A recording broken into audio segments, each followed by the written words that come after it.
Secured their third victory at this year's ICC 50 over Women's World Cup after easily seeing off Bangladesh by 3 wickets in Visakhapatnam. Sharmin Akhtar 50 and Shona Akhtar 51 not out led Bangladesh to 232 for 6 in their 50 overs. The Proteas then chased the target down to reach 235 for 7 in the 50th over thanks to Claire Tyron 62 and 56 from Marizan Kapp. This is an opportunity. And it's dropped! Oh, Bangladesh! Nadine de Klerk goes big, and it goes all the way for 6. And for the second game in a row, Nadine de Klerk takes South Africa across the line. Yet again, the opportunity came and went away for Bangladesh. Sri Lanka will face New Zealand on Tuesday morning Jamaica time starting at 4:30. For a second straight year, no Jamaicans have been named amongst the nominees for World Athletics Male or Female Track Athlete of the Year. The names of the 5 nominees for each category were released on Monday, all gold medal winners at the recent World Championships in Tokyo, Japan. On the female side, Melissa Jefferson Wooden, who won 3 gold in Tokyo, is joined by fellow countrywoman Sydney McLaughlin-Levrone, who ran the second fastest time in history to win the 400 meters. The Kenyan serial world record breaker Faith Kipyegon, who is the 1500 meters champion. Fellow Kenyan Beatrice Chebet, 5,000 and 10,000 meters gold. And Femke Bol, the Flying Dutch, the 400 meters hurdles champion. The men's side is led by Noah Lyles, who left Tokyo with 2 gold medals to add to his Diamond League title. Cordell Tinch, who won the 110 meters high hurdles. 800 meters wonder boy Emmanuel Wanyoni. Ray Benjamin, who added 400 meters hurdles gold to his collection. And the Frenchman Jimmy Gressier, the 10,000 meters world champion. Vote to determine the 2 finalists for each category is now open on World Athletics social media platforms and will close on October 19. Jamaica concluded its preparation for Tuesday's crucial CONCACAF World Cup qualifying tie against Bermuda in Kingston. With a lengthy morning session at the match venue on Monday, the team staged a light recovery session at Stadium East on Sunday, but coach Steve McLaren went full blast on Monday as the team enters a near must-win game if they are to regain control of the group and to keep hopes of automatic qualification alive. The team will be bolstered by the return of midfield stars Casey Palmer and Isaac Hayden, who missed the 2-0 defeat in Willemstad last Friday due to card suspension. McLaren has suggested there'll be changes to the 11 where it started the last game. Yeah, absolutely. We need freshness for this game. We need energy and attitude, and we're lucky and unlucky that we were missing them too.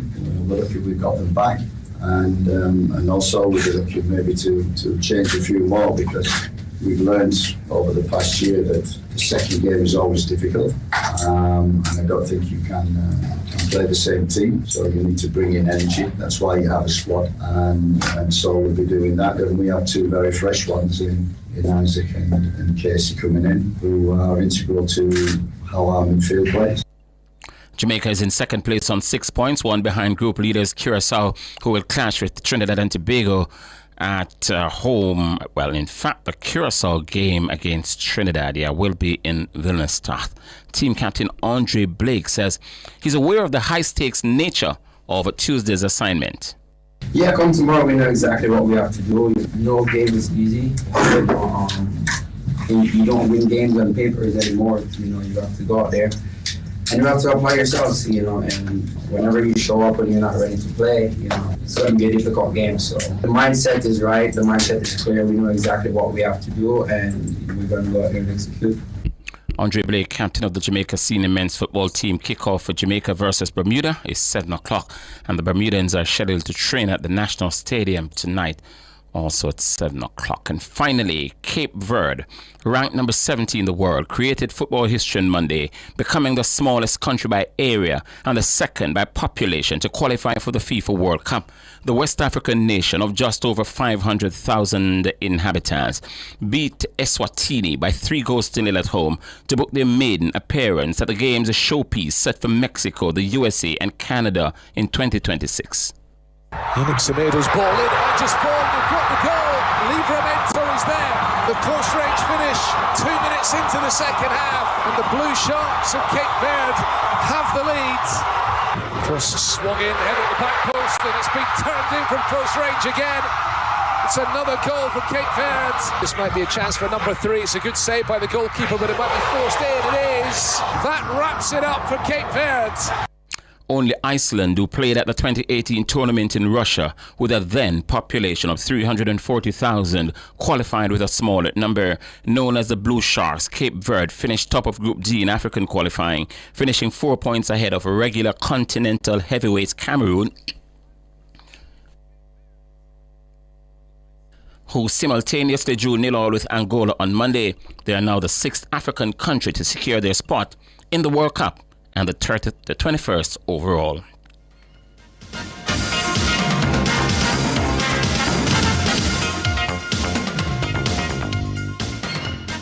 Sports at 5 was brought to you by Total Tools. Total Tools, every tool, every trade.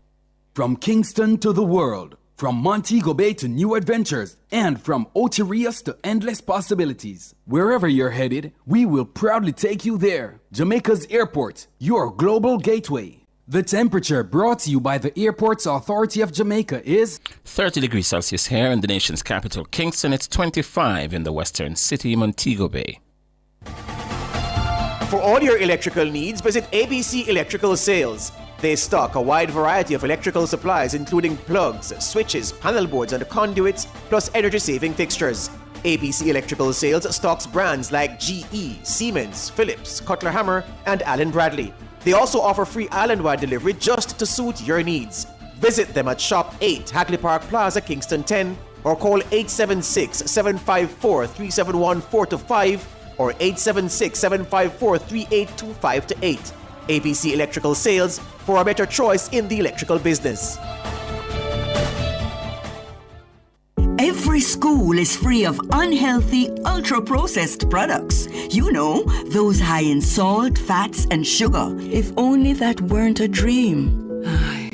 The reality is that many children have an unhealthy diet at school, and 23% of them are overweight or obese. This can lead to hypertension, heart disease, and type 2 diabetes. Let's protect our children's right to health with a policy for schools that prevents unhealthy food marketing and ensures access to nutritious foods. The time is now. Let's implement the National School Nutrition Policy. A message from the Heart Foundation of Jamaica and partners. Public opinion. Stop this foolish about this GLP and PMP business. We are a Jamaican. Different people. It's not a matter of a GLP or a PMP. I think it's more like where it is that you think you're comfortable, what support you can afford to make the country better. Different views. Most entertainers, they're not amenable to management, so the only thing that can ultimately structure them is the court and the prison. Public opinion. The voice of the people at 6:25 p.m. weekdays during Nationwide at 5. Tune into Nationwide at 6:25 p.m. for Public Opinion, where the people's views matter. Public Opinion is brought to you by Cleasing Industrial Supplies Limited, Industrial Automation and Control Solutions.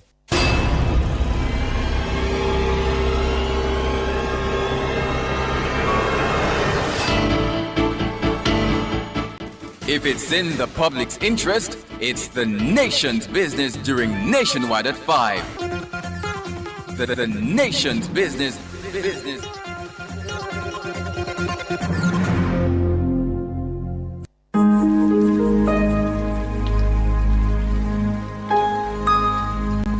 Hi there.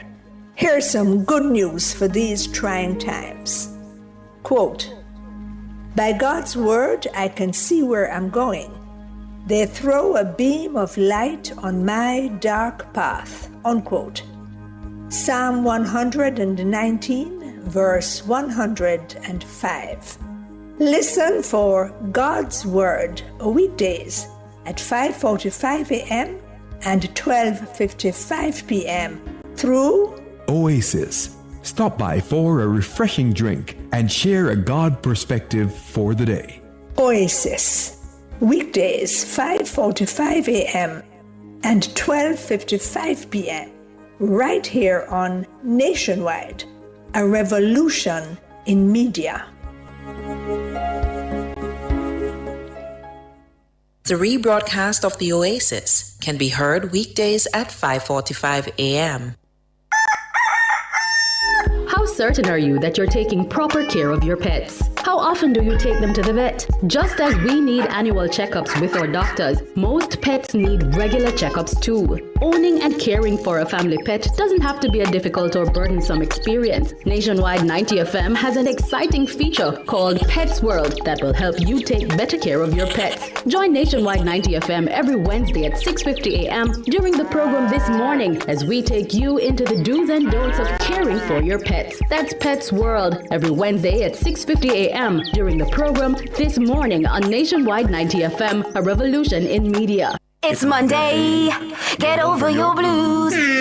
Or Tuesday, Wednesday, Thursday, Friday. The E-Zone is here for you. With this thing, Honey Bee. And Karim Boyatings from 3 to 5 p.m. on Nationwide 90 FM. We've got your entertainment news. Then we want to hear your views. Why you say? Jump in the mix. Or the hot seat. Don't miss our brain busters. Or the crazy giveaways. Let's talk fashion. Send us your outfit of the day. Ooh, cutesy. Very demure. Are you looking for love? Come on one of our blind dates. Send your request to ezoneblindates@gmail.com. That's ezoneblindates@gmail.com. And stay tuned for your confessions. These are my confessions. Share them with us at ezoneconfessions@yahoo.com. I mean, is this planet Earth? Is it? I don't know. Let me check. Either way, it's got a buzz. And a bugger thing. Ow! Ow! Cover Story is brought to you by Multilink. Roll with control. Use Multilink. Safe, fast, and accepted in more locations. Multilink. Access every time, everywhere I go. Multilink. 24/7 access for me. It's just a win-win when we use Multilink. This card is Jamaican built, yeah. Fast and secure, you can use anywhere. Spend while supporting the economy. Look for the Multilink logo on your card and benefit from Jamaica's largest debit payment network. Multilink. 24/7 access for me. What would I do without my Multilink? Good afternoon. Thank you so much for joining us here at Nationwide at 5. I'm Cliff Hughes. And I'm Ricardo Brooks. Good afternoon, Ricardo. Good afternoon.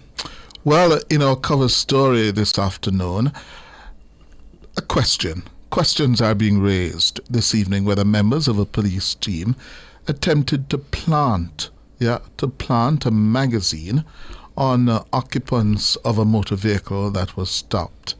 Well, a video is circulating online in which civilians can be heard arguing with the police after lawmen appeared to leave a magazine in the back seat of their car during a stop and search encounter.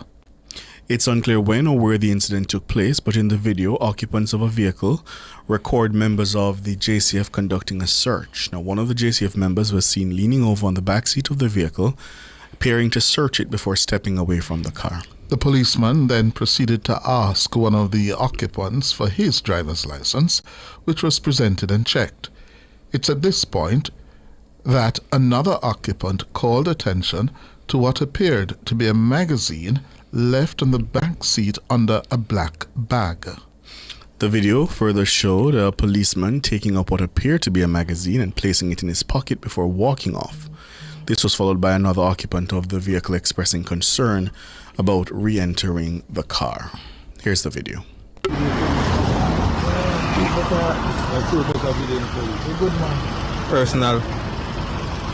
My personal recordings.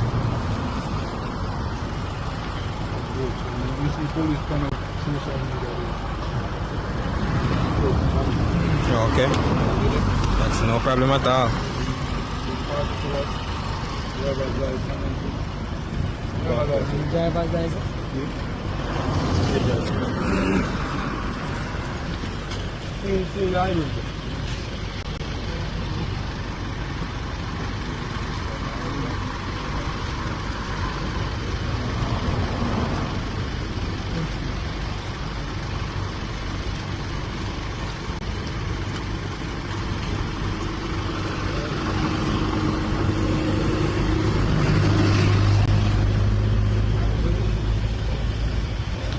The officer, we can't get in the name, please. And which station are not attached to? Hey, officers, can't get in the name, man. Can't get in the name, man. Which station are not attached to, please?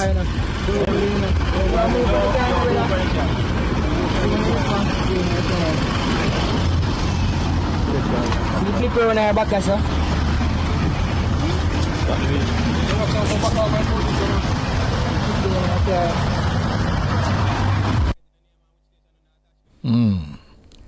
So it's at that moment, at the very end, you see the policeman took up from the back seat what appeared to be a magazine. Well, what happened there? Really? What happened there? We're going to canvass the views of spokesperson for Jamaicans for Justice, JFJ John Clark. We also have attorney at law Bert Samuels. John Clark himself is an attorney at law as well. And a little later, we're going to be joined by a senior superintendent of the police, Dennis Brooks. Good afternoon, gentlemen. Afternoon. Good afternoon. Bert Samuels, let me start with you. Your reaction to what you're seeing on this video. It's chilling. It's very chilling. What I saw was that the magazine was under a bag, so it means that it was being concealed, and therefore it seems to me that there was going to be a point in time when it would be now said to be one of the occupants. It belongs to one of the occupants. There seemed to have been a change of mind, curiously, because that didn't materialize. But it's chilling, it's hard, especially since the new Firearms Act that has come out in November 2022, where the possession of ammunition in that magazine can lead to 15 years imprisonment. And that's why the body camera issue is live again. This camera was not, it seems as though the men were vigilant enough to start, videotaping what was happening. So it calls upon a lot of things. Will these officers be disciplined? Is it an attempt to pervert the course of justice? Is it that they refuse to give their names to the citizen? Those breaches that should be looked into. And it's chilling to know that this could have led to them being charged, and a judge is going to find it difficult to disbelieve a police officer who says, I'm fighting crime, I stopped, and I found this loaded magazine. The judge is going to very likely say there is a magazine. That means there is an M16 or an assault rifle out there. And it's hard. It's chilling. John Clark, it couldn't have been a simple mistake that the policeman rested it there and forgot it? Well, the sad thing about these things is that we know of too many examples. As defense lawyers, where clients would come and say these items would have been planted by the police. And as senior counsel Samuel just indicated, the natural reaction of most judges and most well-thinking Jamaicans is, why would the police lie? And that's one of the reasons why, as an organization, we think it's very important, not only for the good name of the JCF, but for the protection of all the police officers wear body-worn cameras. Because ultimately, the body-worn cameras can give us footage from different vantage points to perhaps refute what we're seeing in social media. Because one thing we cannot forget is that we're just seeing partial snippets of what perhaps took place on that particular afternoon. So we don't know, and I'm sure that the very good PR person from the JCF will indicate that we don't know what took place before, and we don't know exactly what caused officers to be taking up that particular magazine. But what I know and what is particularly concerning is that there are some Jamaicans who, from their own lived experience, would say that we cannot trust certain police officers. And because of bad experiences with one or two police officers, this completely paints the image in many communities of Jamaican citizens about how police officers should be treated, and make the work much harder for good thinking members of the JCF. So ultimately, one would hope that this video, because you'll know certain situations where police officers will tell citizens, don't record us. But when citizens record the police officers, they can provide footage that can be used by the High Command to weed out the bad apples and ultimately to protect the police. So what one is hoping is that this video will be viewed by the High Command. If disciplinary action need to be taken, that those actions are taken. But ultimately, that clarification is made to the public and is made absolutely clear if necessary, that citizens are permitted to record, and officers should take no steps to prevent citizens from recording, especially when officers are searching vehicles, because personally, as a defense lawyer, I've heard many chilling stories, even when we reach a court of appeal, of persons who said that the police planted things on us, and when I saw that video, it really sent chills up my spine, because I don't know who do I believe. The citizens who are often quickly labeled by many in society as criminals, or who do we believe officers who are supposed to serve and protect? Mr. Clark and Mr. Samuels, we're up on the break. Hold the line for us, please. Thank you.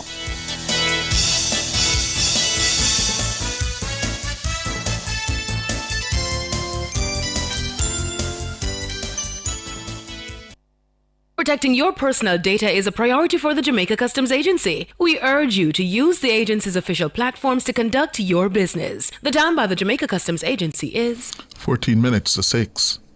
Burn Shock fried chicken always ready. Burn Shock, original crispy. Burn Shock, Cajun spicy. Burn Shock, a barbecue. Burn Shock, we are go a Burn Shock. The temperature brought to you by Bird Shack Fried Chicken in Montego Bay and Ocho Rios is 25 degrees Celsius in Montego Bay. It's also 25 in Ocho Rios. Spring into style with Unique Living. Upgrade your home with our extensive range of products. Get sleek shower panels, stylish vanities, LED and non-LED mirrors, plus kitchen sinks, closet solutions, ceiling fans, and more. Available in various finishes and sizes. Visit shop number 6, 30 Dunrobin Avenue, Kingston 10. Call 876-755-3661 or visit our website at www.uniquelivingja.com. Don't wait to spring into style with Unique Living. 13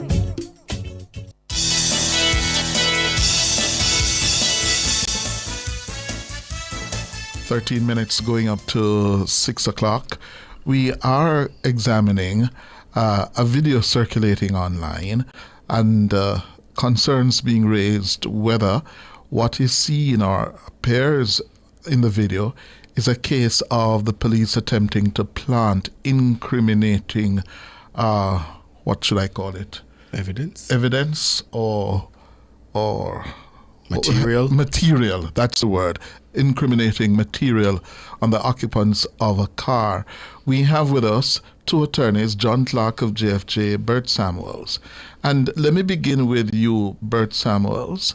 For this to be of evidentiary value, what has to be established here?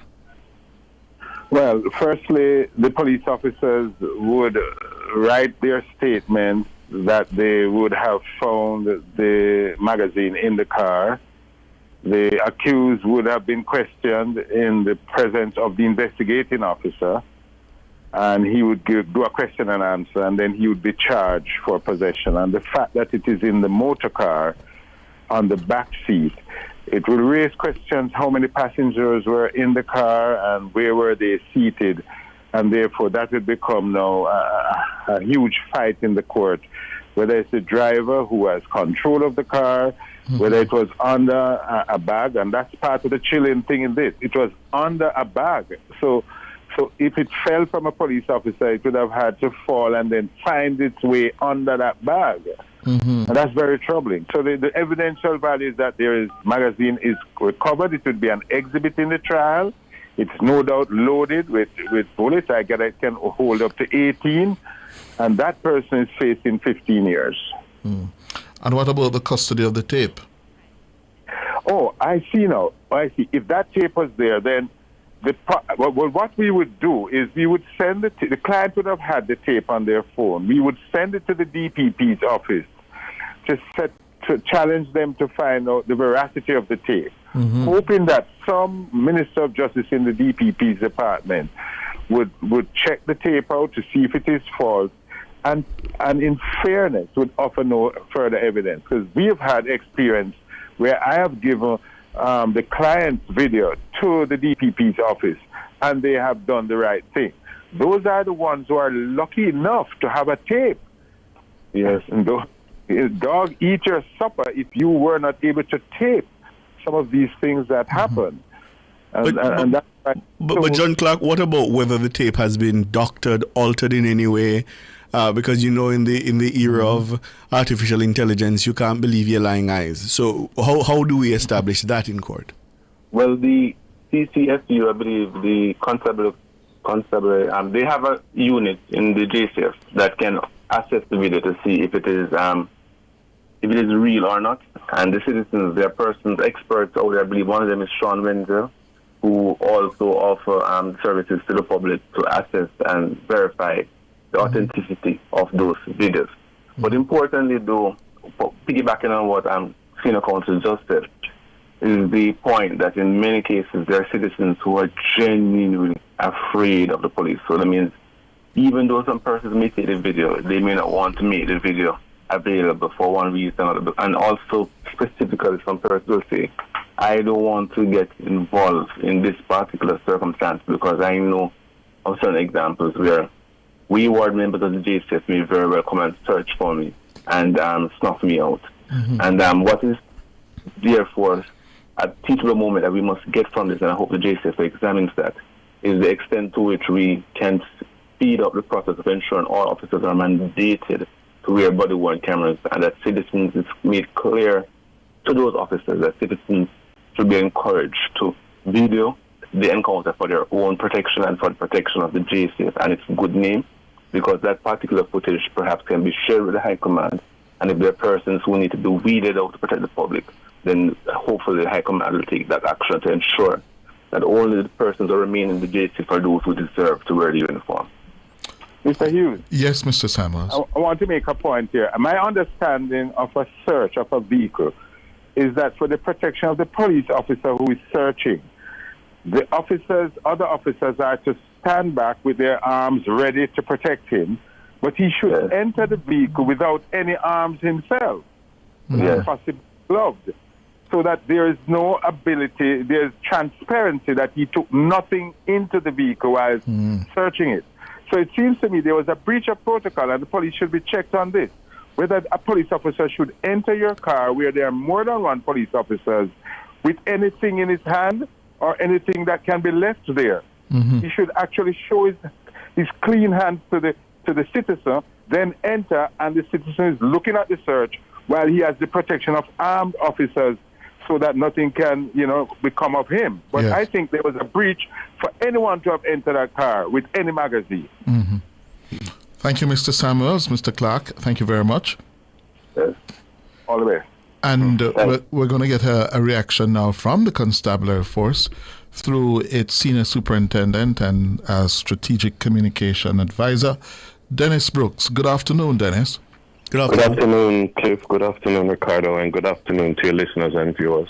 First of all, have the members of the High Command seen this video? Have you investigated? What is it you're seeing? Well, the video, yes. First of all, the video has been seen by members of the High Command. There are, yes, it is a matter that has been brought to the attention of the police in the St. Catherine South Division where this incident took place. But I think that... When did it take place, sir? I beg your pardon? When did it take place?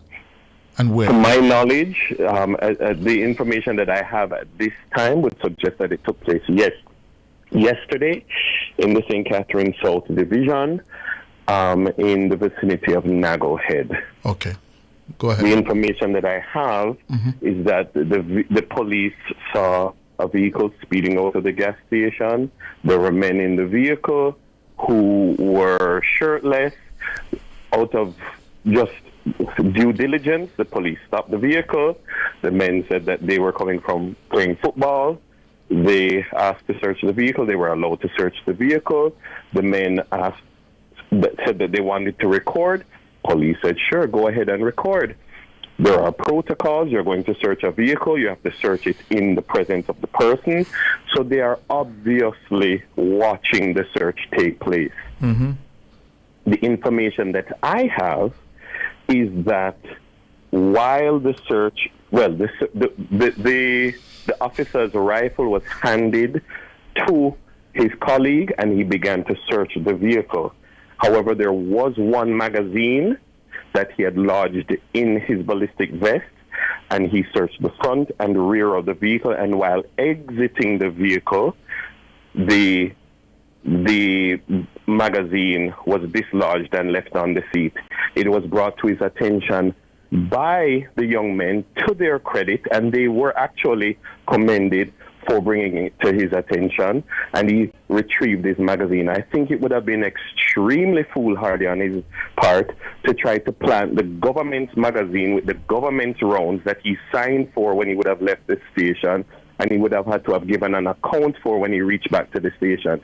It is the whole conversation, while it is good to raise questions, senior counsel, who I have a great deal of respect for, said that it was chilling. I find his comments chilling, because if I could scrape up the large sums of money to if I needed counsel, I would turn to him if it was me in this matter, because he would have noted, I would imagine, that video is obviously edited. And if it is obviously edited, you don't know how much editing took place. Because watching the video, it is clear that you're not watching the sequence in chronological order. You're watching the end of the video and then the beginning of the video. Why do you say it is clear? It is clear because you're edited. Watching up to about a minute and 10 seconds or thereabout. I don't remember out of my head. You're watching the end of the process, and you see when the vehicle drives away. And then you see a clear jump cut, and then you're seeing the prior to what you just saw before. And so the moment you start watching the video, you know the video is edited. And as I told your producer, I don't comment on edited videos until I've properly informed myself. Mr. Brooks, because, hold it first, because let me just examine what you said based on what you have been advised, that the magazine was in his ballistic vest. Yes, ballistic vest. And then it fell out. Okay? And you can see because he's moving. Hold on, Dennis, because it's not a small thing. So if it falls out, it's easily seen that it has fallen. It's a big object. It's not small. And as Bert Samuels pointed out, how would it have gotten under the bag if it had fallen out of his ballistic vest? I cannot speak to that because I was not there, but I'm saying logically, if you have something lodged on your person and you're sliding out on the balance of probability, do SSP, if it falls out of the vest, it would have fallen on top of the bag, or in clear view. Speculation. That's your speculation. No. Balance of. You are a person who has never searched a vehicle before. May I ask so you can only speculate, sir. May I ask? You have never searched a vehicle before. May I ask, a magazine, in your estimation, about how heavy is it? It is a few pounds heavy, depending on how many rounds are in there, how many 5.56 rounds are in there. Right. And it is clear it is his magazine. Yes. Would you agree with me then, SSP, that if that falls from the chest area, and I'm assuming that's where it fell from, lodged in the ballistic vest, yes, and you are bent over in the vehicle, it is likely that you would see something like that fall from your chest? No, because when we say fall, listen to me. Yes. When we say fall, it's not literally falling like you're standing up, because he was not standing up, sir. He was leaning over. Yes. Watch the video. Yes, he leaned over.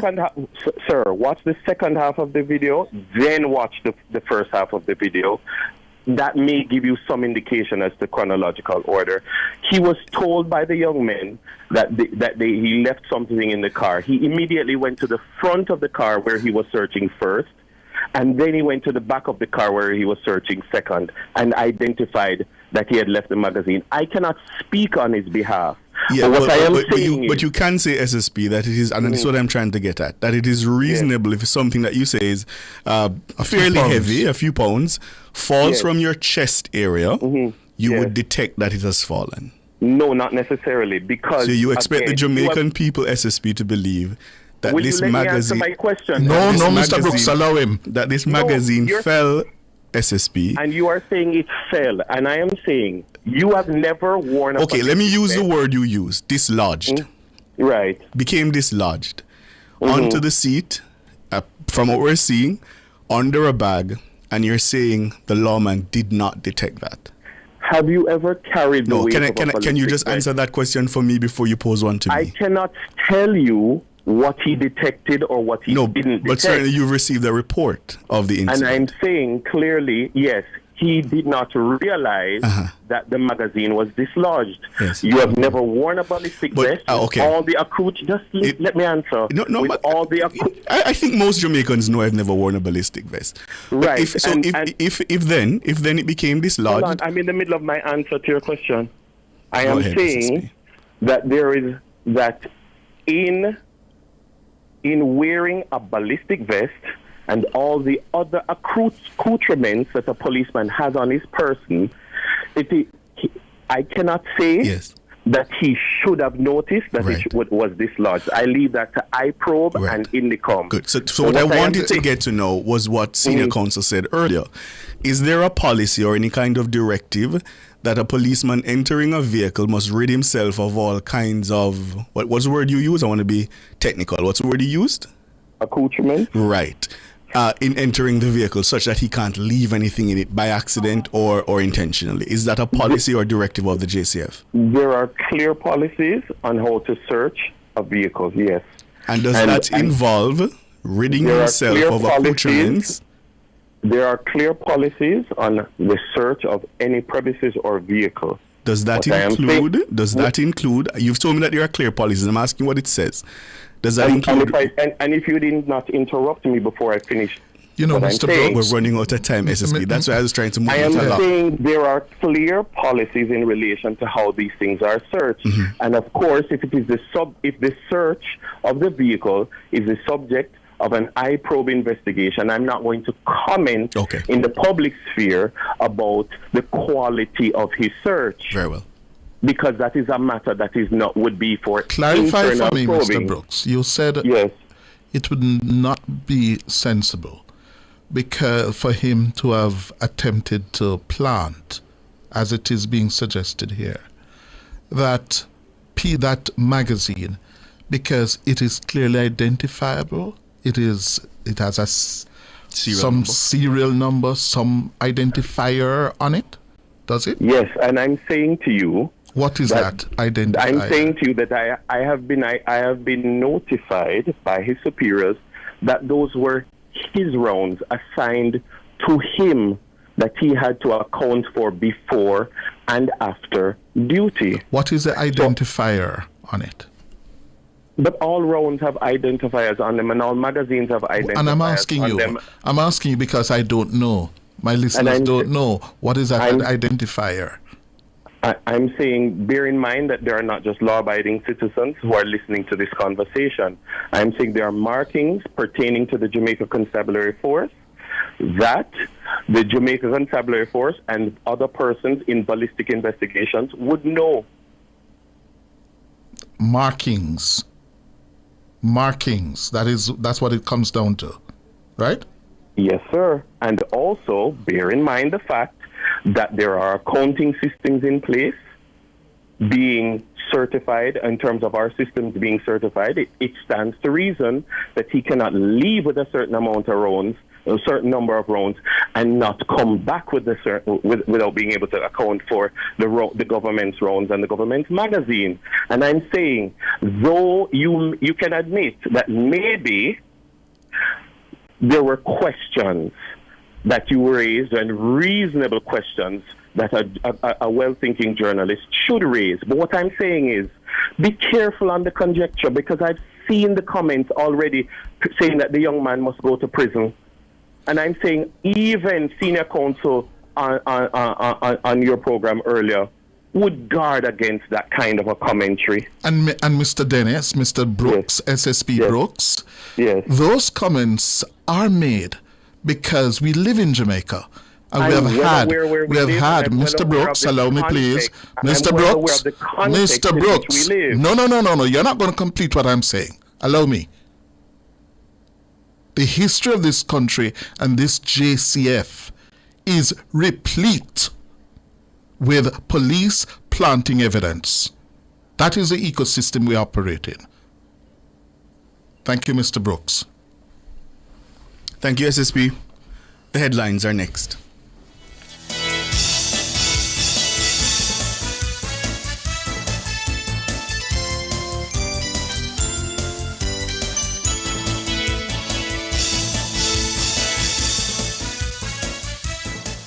Cover Story was brought to you by Multilink. Roll with control. Use Multilink. Safe, fast, and accepted in more locations.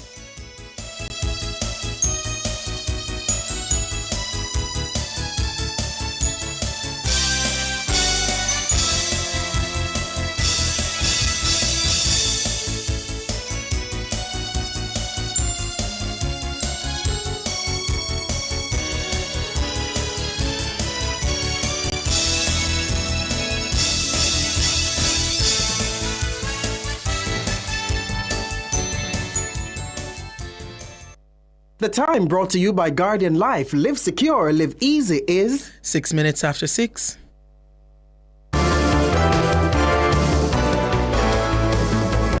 Nationwide headlines at 6. Good evening. With the headlines at 6, I'm Nora Gay Banton.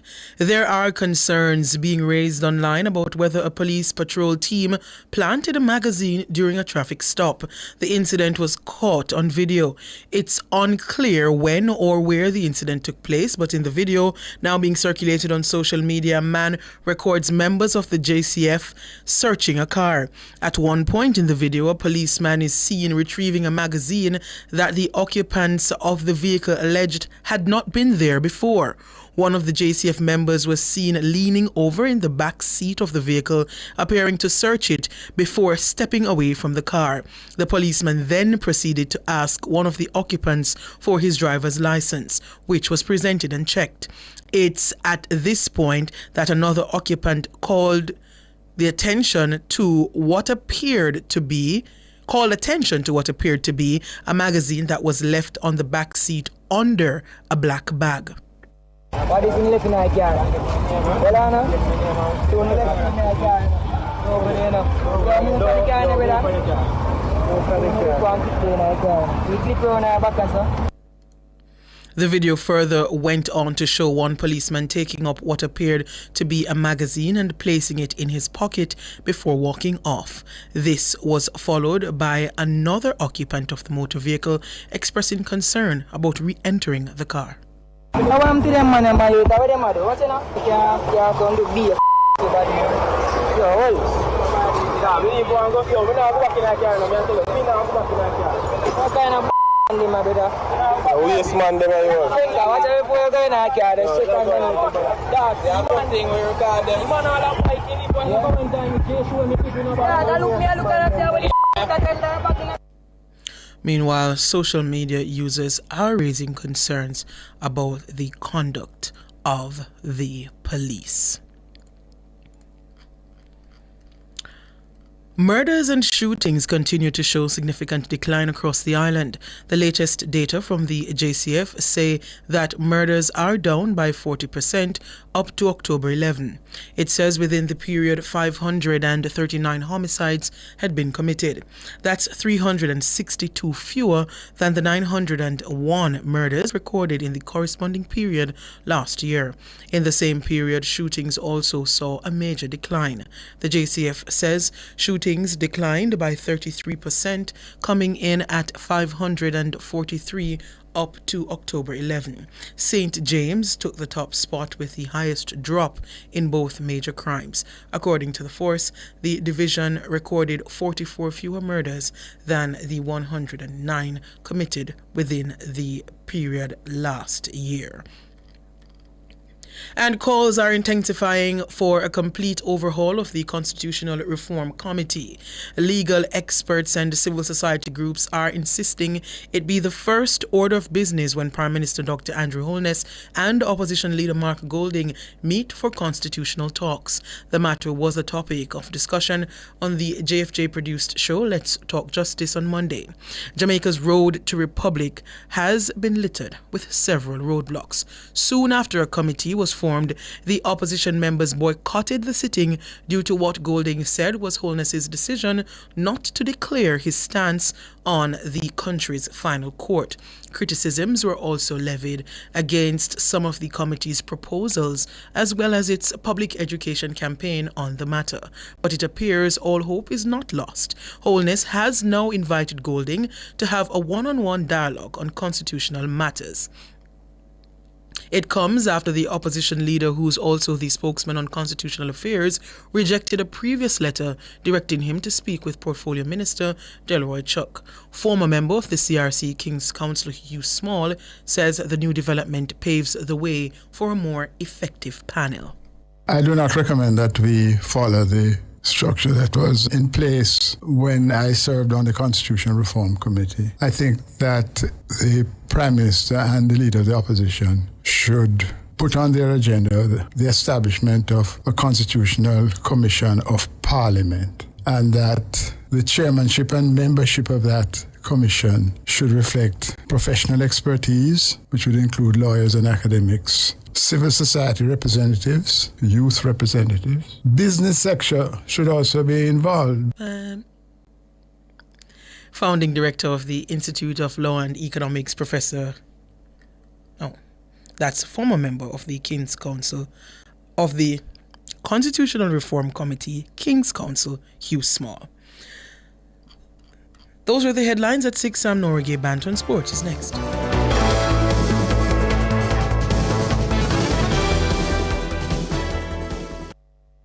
Looking for superior quality transportation from an international award-winning provider?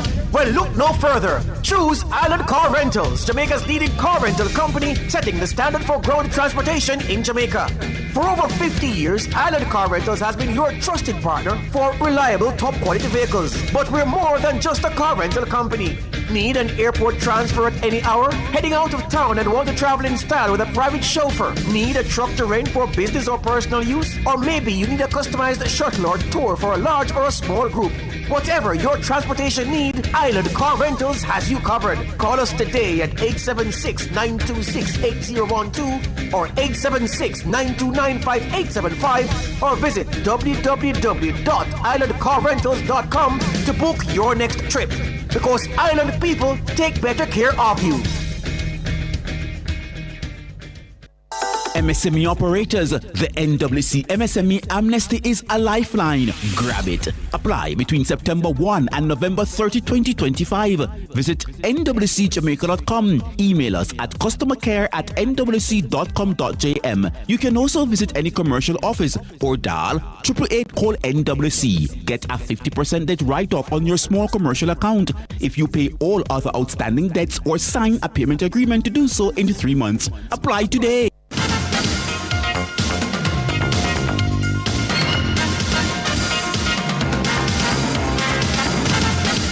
Good evening and welcome to your sports report. I'm Oreen Buchanan. India is expected to complete an early victory on Monday and take a 2-0 series win over the West Indies when action gets underway at 11 p.m. on the 5th and final day of the second test in New Delhi. The hosts are scheduled to resume on 63 for 1, needing another 58 runs for victory, with KL Rahul on 25 and Sai Sudarshan on 30 to continue the battle. India were left to get 121 to win in the last session of day 4 after they bowled out the West Indies for 390 in their second innings. Jamaica's John Campbell 115 and Barbadian Shea Hope 103 were at the heart of the West Indies' much improved batting display. Campbell, who became the first West Indian opener to score a test century in India in 23 years, says it was a consensus between him and Hope to try and bat deep into the innings. Well, the coaches always back us. We always have the coaches' support. They instill confidence in us. When she and I got together, as I said earlier, we just wanted to take it as deep as possible. The hardest thing on the wicket is to start. So we wanted to fight hard for a start, and when we got a start, we tried to take it as deep as possible. I think it was a great effort by the batsmen in the second innings. As I said earlier, batting over 100 overs, that's a big plus for us. Against quality bowlers on a challenging pitch as well, a day 4 pitch as well. So we're all hoping that it is signs of good things to come. John Campbell. There was also a useful unbeaten half-century from all-rounder Justin Greaves, who ended on 50 not out, and a gritty 40 from captain Roston Chase. West Indies fast bowler Jayden Seales has been fined 25% of his match fee and awarded 1 demerit point by cricket's governing body, the ICC. Seales was reprimanded for breaching ICC's Article 2.9, which relates to throwing a ball at or near a player in an inappropriate or dangerous manner in international cricket. The incident occurred on the opening day of the ongoing second test, as Seales threw a ball which hit Indian opener Yashasvi Jaiswal on the pads. The 24-year-old Trinidadian, in his defense, stated that he was attempting a run-out. Former Indian batsman Akash Chopra says credit must be given to the West Indies for pushing India into day 5 of the second test in New Delhi. The Windies asked to follow on were bowled out for 390, setting India 121 to win in their second time at the crease. Chopra described the Caribbean side's performance as a day of resilience and resistance. I personally did not think that this will happen, but credit to the West Indies, the way they've batted, applied themselves, and pushed the Indian bowlers and even the creativity with regards to the captaincy to a point where they could drag the game into the 5th day. Of course, they were never going to win this test matches, even though it might sound arrogant, but it is also absolutely true. So the best that they could do from where they started this test match and just take it to the 5th day, I think it's an accomplishment. He says it's the longest the West Indies have batted against India in a test since 2011. John Campbell 115 and Shea Hope 103 were the pick of the Caribbean batsmen. Talk about Campbell, because 6 years it's taken for him to get to his first test century, and it's come in conditions where most batters have found it very difficult. Especially the modern day batters. When you come to India, you know it is not going to be easy. As an opener, you're used to playing the faster bowlers, but here the examination is far tougher against the spinners on a surface that is crumbling a little, not really a dust bowl, but it required patience, it required a positive mindset. He just carried on in the same vein and got to his century, which is remarkable. First in 25th test match. I mean, that's quite a long time, but he's reached there, and will hold him in good stead going forward, because this was a very decent bowling attack, including Bumrah and Siraj and Jadeja and Kuldeep. Akash Chopra. South Africa on Monday secured their third victory at this year's ICC 50-over Women's World Cup after easily seeing off Bangladesh by 3 wickets in Vishakhapatnam. Sharmin Akhar 50 and Shorna Akhtar 51 not out led Bangladesh to 232 for 6 in their 50 overs. The Proteas then chased down their target and reached 235 for 7 in the 50th over, thanks to Chloe Tryon 62 and 56 from Marizan Kapp. This is an opportunity, and it's dropped. Oh, Bangladesh! Nadine de Klerk goes big, and it goes all the way for 6. And for the second game in a row, Nadine de Klerk takes South Africa across the line. Yet again, the opportunity came and went away for Bangladesh. Sri Lanka will face New Zealand on Tuesday morning Jamaica time, starting at 4:30. Now to football, as Jamaica concluded its preparation for Tuesday's crucial CONCACAF World Cup qualifying tie against Bermuda in Kingston with a lengthy morning session at the match venue on Monday. The team staged a light recovery session at Stadium East on Sunday, but coach Steve McLaren went full blast on Monday as the team enters a near must-win game if they are to regain control of the group and keep hopes of automatic qualification alive. The team will be boosted by the return of midfielders Casey Palmer and Isaac Aiden, who missed the 2-0 defeat in Willemstad last Friday due to card suspension. McLaren has suggested that there will be changes to the 11 which started the previous game. Yeah, absolutely. We need freshness for this game. We need energy and attitude, and we're lucky and unlucky that we were missing them too. We're lucky we got them back, and also we're lucky maybe to change a few more, because we've learned over the past year that the second game is always difficult, and I don't think you can play the same team, so you need to bring in energy. That's why you have a squad, and so we'll be doing that. And we have 2 very fresh ones in in Isaac and Casey coming in, who are integral to how our midfield plays. Jamaica is in second place on 6 points, one behind group leaders Curaçao, who will clash with Trinidad and Tobago at home. Team captain Andre Blake says he's aware of the high-stakes nature of Tuesday's assignment. Yeah, come tomorrow, we know exactly what we have to do. No game is easy. You don't win games on papers anymore. You have to go out there and you have to apply yourselves, and whenever you show up and you're not ready to play, it's going to be a difficult game. So the mindset is right, the mindset is clear, we know exactly what we have to do, and we're going to go out there and execute. Andre Blake, captain of Jamaica's senior men's football team. Kickoff for Jamaica versus Bermuda is set for 7 p.m. at the National Stadium. The Bermudans are scheduled to train at the National Stadium later tonight at 7 p.m. Cape Verde, ranked 70th in the world, became the smallest country by area and the second by population to qualify for the FIFA World Cup. The West African nation of just over 500,000 inhabitants beat Eswatini 3-0 at home to book their maiden appearance at the game's showpiece event set for Mexico, Canada and USA in 2026. Yannick Semedo's ball in, and just forward, they've got the goal. Livramento is there. The close range finish 2 minutes into the second half, and the Blue Sharks of Cape Verde have the lead. Cross swung in, head at the back post, and it's been turned in from close range again. It's another goal for Cape Verde. This might be a chance for number 3. It's a good save by the goalkeeper, but it might be forced in. It is. That wraps it up for Cape Verde.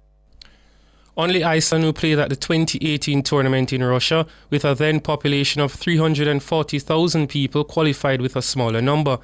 Known as the Blue Sharks, Cape Verde finished top of Group D in African qualifying, finishing 4 points ahead of regular continental heavyweights Cameroon, who simultaneously drew 0-0 with Angola on Monday. They are now the 6th African country to secure their spot in the World Cup and the 21st overall. To basketball, as WNBA star Alia Edwards is heading back to her roots and bringing her love for basketball with her. The Canadian-born forward, whose parents are Jamaican, is set to host the inaugural You Got Next basketball camp at GC Foster College on November 7th to 8th. Edwards, who plays for the Connecticut Sun, says the 2-day camp will welcome 150 young basketball enthusiasts from across the country, all eager to sharpen their skills and learn directly from one of the brightest young stars in women's basketball. The age group that I'm looking at is from ages 12 to 23. Why I chose that age group is it's super crucial to mentorship. And those are the years where you really start to fall in love with the game. Those are the years that you really start to develop a passion to pursue a career in a sport. And those are also crucial years for me, where I was kind of, as I shared before, deciding whether I wanted to pursue basketball or pursue track and field or a whole bunch of other sports that I was also participating at the same time. And I think that giving that guidance and providing, as I said, that access to resource abroad and local is super important.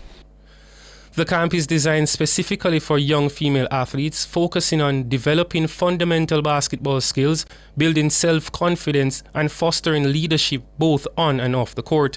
Participants will engage in drills, scrimmages, and personal development sessions led by Edwards and a team of experienced coaches. The initiative is close to Edwards' heart and is not only reflects her Jamaican heritage, but also a commitment to using basketball as a vehicle for youth empowerment. I always want to be grateful and super thankful for those who've given you the opportunity and helped you along the way. So to give back and to just provide visibility and resources and accessibility to these girls. The makeup of this camp is going to involve basketball, shooting, dribbling skills, as well as a component of mental health and wellness, as well as nutrition. Some of the things that I apply myself into my daily life, just being a pro every day on and off the court. Alia Edwards. Now to finish off sports, as we jump to cycling, national cyclist Laurie Sharp, competing in her first event since August's horrific crash that left her nursing a fractured shoulder blade, managed to capture the silver medal in the women's 20K elite individual time trial in Belize over the weekend. while in the 11 kilometers road race, mechanical issues resulted in her finishing 5th. National coach Carlton Simmons stated that he was amazed with the speed at which Sharp was able to recover. The turnaround time was pretty quick in terms of the injuries that she had, but for me, I am happy that she was able to come back out and excel in the way she has. Second in the individual time trial and 5th in the road race is very commendable. Sharp was making an improvement from her 4th place finish at the 2024 staging in the time trial event. According to Simmons, mental fortitude was a key ingredient towards Sharp's change in fortunes. I think it's the mindset and the attitude going into it and the way how she approached the event. I think that is what made the change. Here, the equipment that she used versus what she used this year is a far upgrade. I mean, last year she rode her standard road bike. And this year she had the opportunity to use a proper time trial bike. The result is what it is. I'm happy for her. Carlton Simmons. Those are your stories making your sports report. I'm Maureen Buchanan.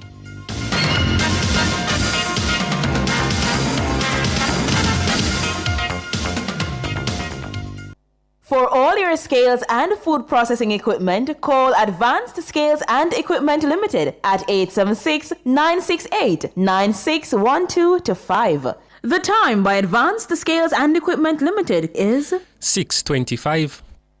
We are the best at what we do. At Hose Assembly and Supply Limited, we supply hose fittings and tools. We guarantee we can't be beaten when price and quality are combined. You brand us the Hose and Tool Boss because we deliver the most effective industrial solutions. Come in and experience the joy of shopping with Hose Assembly and Supply Limited. Call us 876-923-3936 or visit 173 Hagley Park Road, 2 Charlesworth Crescent or Montego Bay Trade Center. Hose Assembly and Supply Limited. More than just hoses. Now open every Sunday.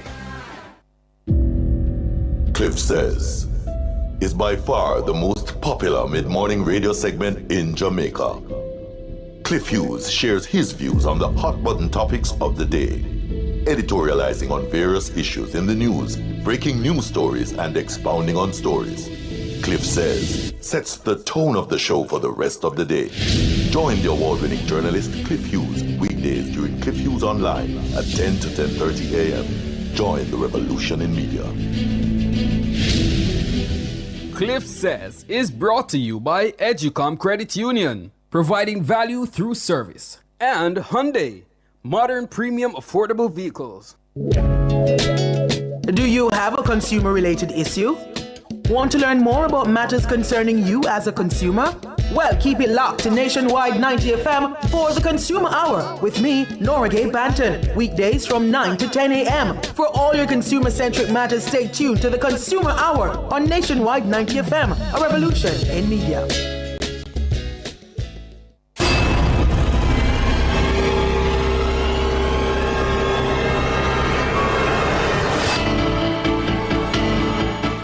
If it's in the public's interest, it's the nation's business during Nationwide at 5.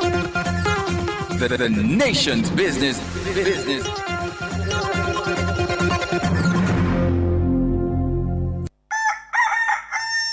How certain are you that you're taking proper care of your pets? How often do you take them to the vet? Just as we need annual checkups with our doctors, most pets need regular checkups too. Owning and caring for a family pet doesn't have to be a difficult or burdensome experience. Nationwide 90 FM has an exciting feature called Pets World that will help you take better care of your pets. Join Nationwide 90 FM every Wednesday at 6:50 a.m. during the program This Morning as we take you into the do's and don'ts of caring for your pets. That's Pets World every Wednesday at 6:50 a.m. during the program This Morning on Nationwide 90 FM, a revolution in media. Public Opinion is brought to you by Cleasing Industrial Supplies Limited, Industrial Automation and Control Solutions.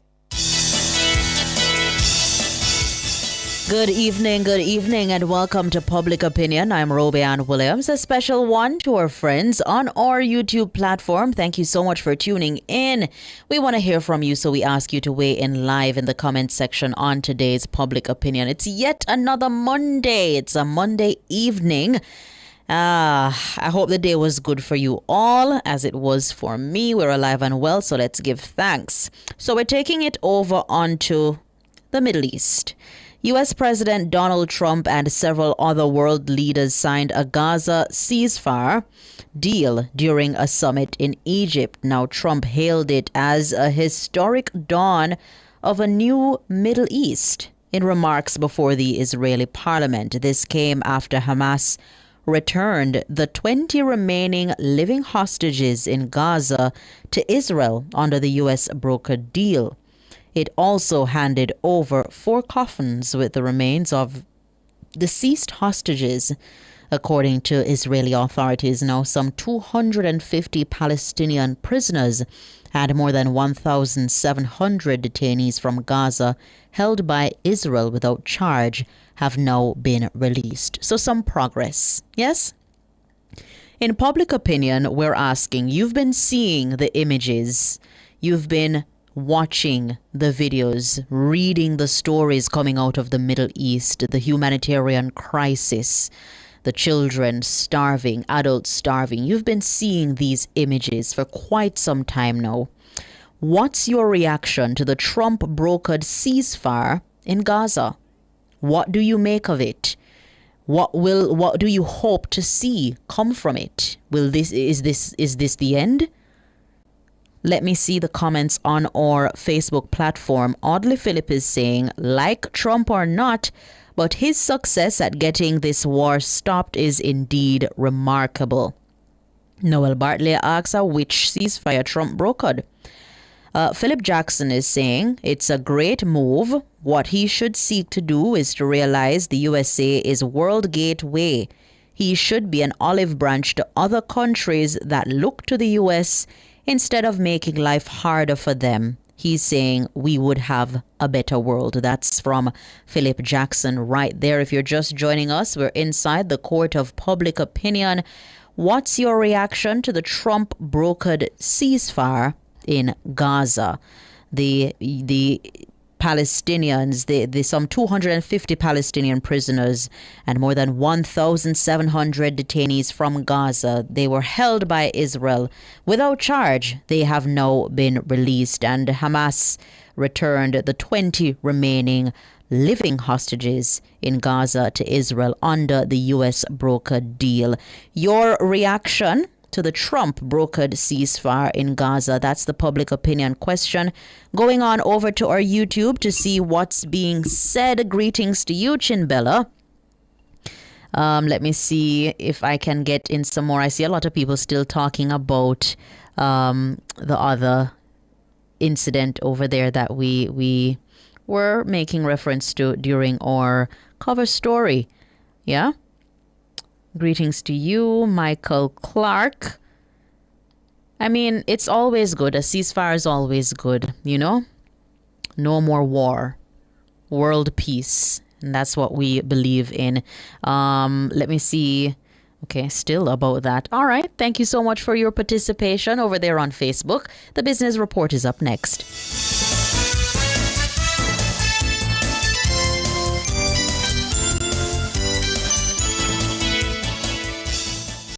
Public Opinion was brought to you by Cleasing Industrial Supplies Limited, industrial automation and control solutions. Drive the most exciting new vehicles in Jamaica. Schedule your 2024 Ford Ranger pickup or Ford Everest 7-seater SUV test drive now. Call or visit KIG today. The time by KIG is 6:33.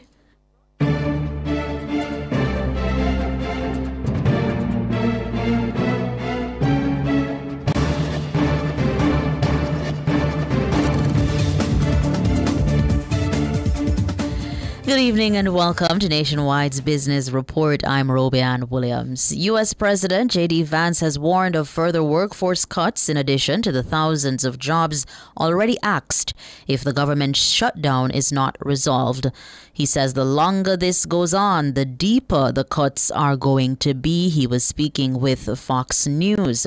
Democrats said Republicans were punishing people by refusing to attach health insurance subsidies to the spending bill. Hundreds of thousands of federal employees are already on leave without pay as the shutdown approaches its third week. No congressional vote is scheduled that could reopen the government. Donald Trump's latest threat to impose an additional 100% tariff on Chinese goods is a typical example of U.S. double standards. That's according to China's government. A Commerce Ministry spokesperson also said China could introduce its own unspecified countermeasures if the U.S. president carries out its threat, adding it was not afraid of a possible trade war. On Friday, Trump hit back at Beijing's move to tighten its rules for rare earths exports, accusing it of becoming very hostile and trying to hold the world captive. And in the currency markets at the close of trading today, it cost 161 Jamaican dollars and 61 cents to buy $1 US, 216 Jamaican dollars and 26 cents to buy $1 British pound, and 115 Jamaican dollars and 46 cents to buy the Canadian dollar. That's the business report. I'm Robianne Williams. Good evening.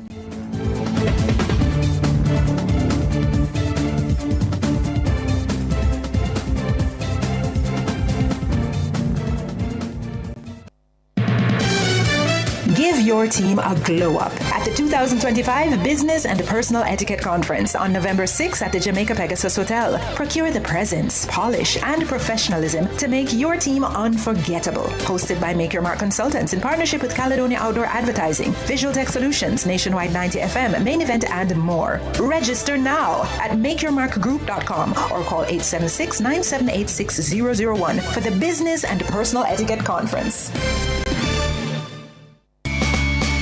Enough power tool, big to small. Jack on my figure, dig the wall. Up a Total Tools. We walk a figure, trim the lawn. We have everything a job demand. Total Tools. We rent them, sell them, and fix them. Also give Total Tools a call. When you say home improvement, landscape construction, a Total Tools are your option. Home improvement, landscape construction, Total Tools are your option. Total Tools, located at 102 Main Street, Ocho Rios, 34 Slide Road, Kingston. And Lot C6 Jacksaw, Sentence Bay. Call us today.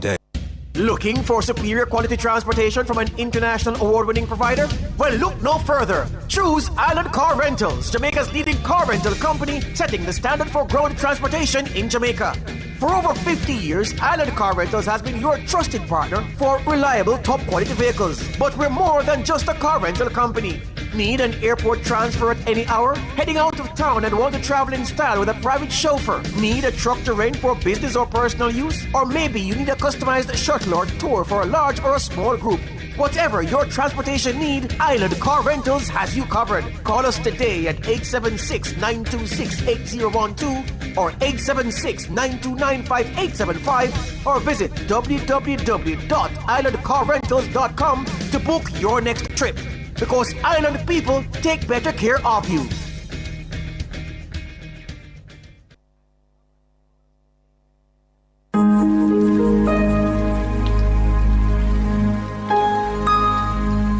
Hi there. Here's some good news for these trying times. Quote, "By God's word, I can see where I'm going. They throw a beam of light on my dark path." Unquote. Psalm 119, verse 105. Listen for God's Word weekdays at 5:45 a.m. and 12:55 p.m. through Oasis. Stop by for a refreshing drink and share a God perspective for the day. Oasis. Weekdays 5:45 a.m. and 12:55 p.m. right here on Nationwide, a revolution in media.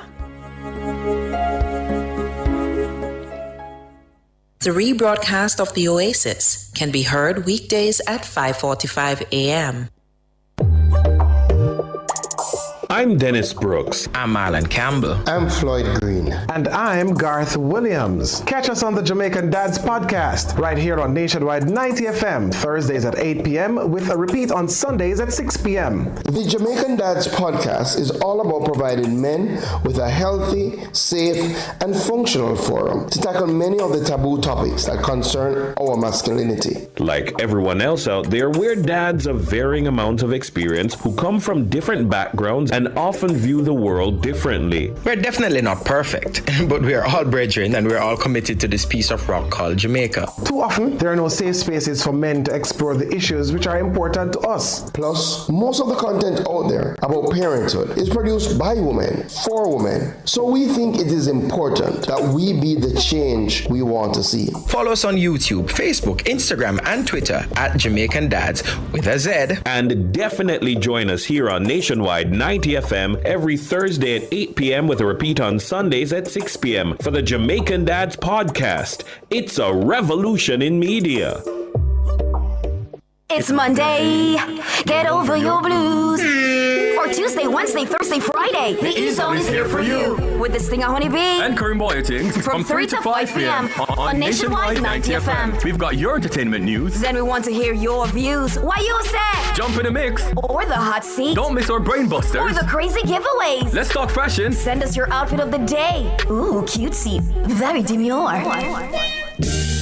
Are you looking for love?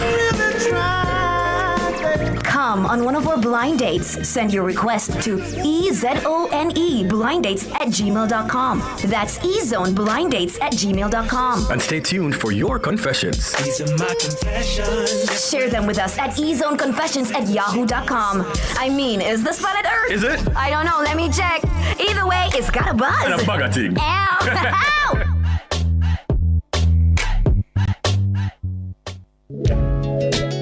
Do you have a consumer-related issue? Want to learn more about matters concerning you as a consumer? Well, keep it locked to Nationwide 90 FM for the Consumer Hour with me, Nora Gay Banton. Weekdays from 9 to 10 a.m. For all your consumer-centric matters, stay tuned to the Consumer Hour on Nationwide 90 FM, a revolution in media. As we grow older, there are many challenges that we have to confront, but these years can represent the best in our lives. Coming of Age during Nationwide This Morning on Thursdays explores issues persons 50 and over confront. It also provides expert opinions on how we can improve the quality of our lives as we get older. That's Coming of Age, this and every Thursday during Nationwide This Morning at 6:51 a.m.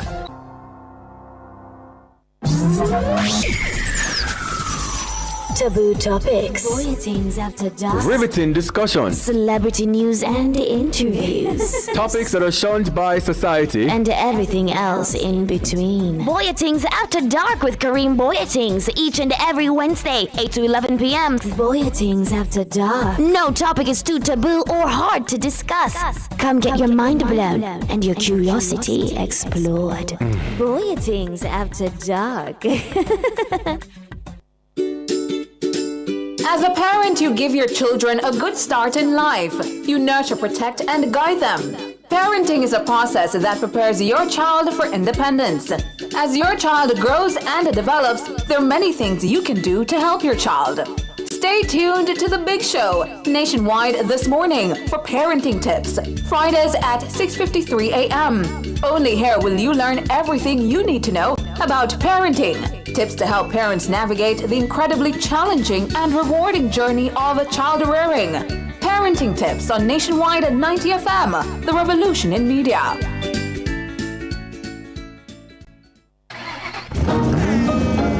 Everything loud and wicked every Saturday 3 to 5 p.m. with Outside with Pepita.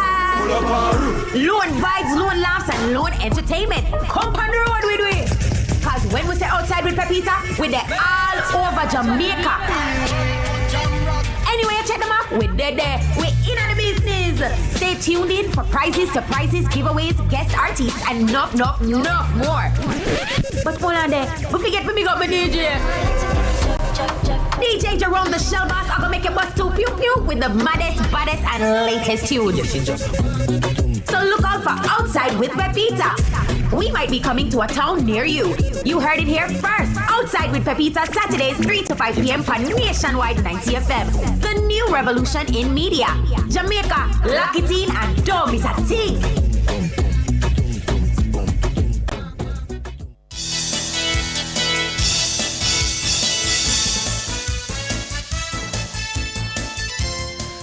Good evening. Thank you so much for staying with us here on Nationwide at 5. My name is Ricardo Brooks, and we're now turning our attention to the vexed issue of constitutional reform.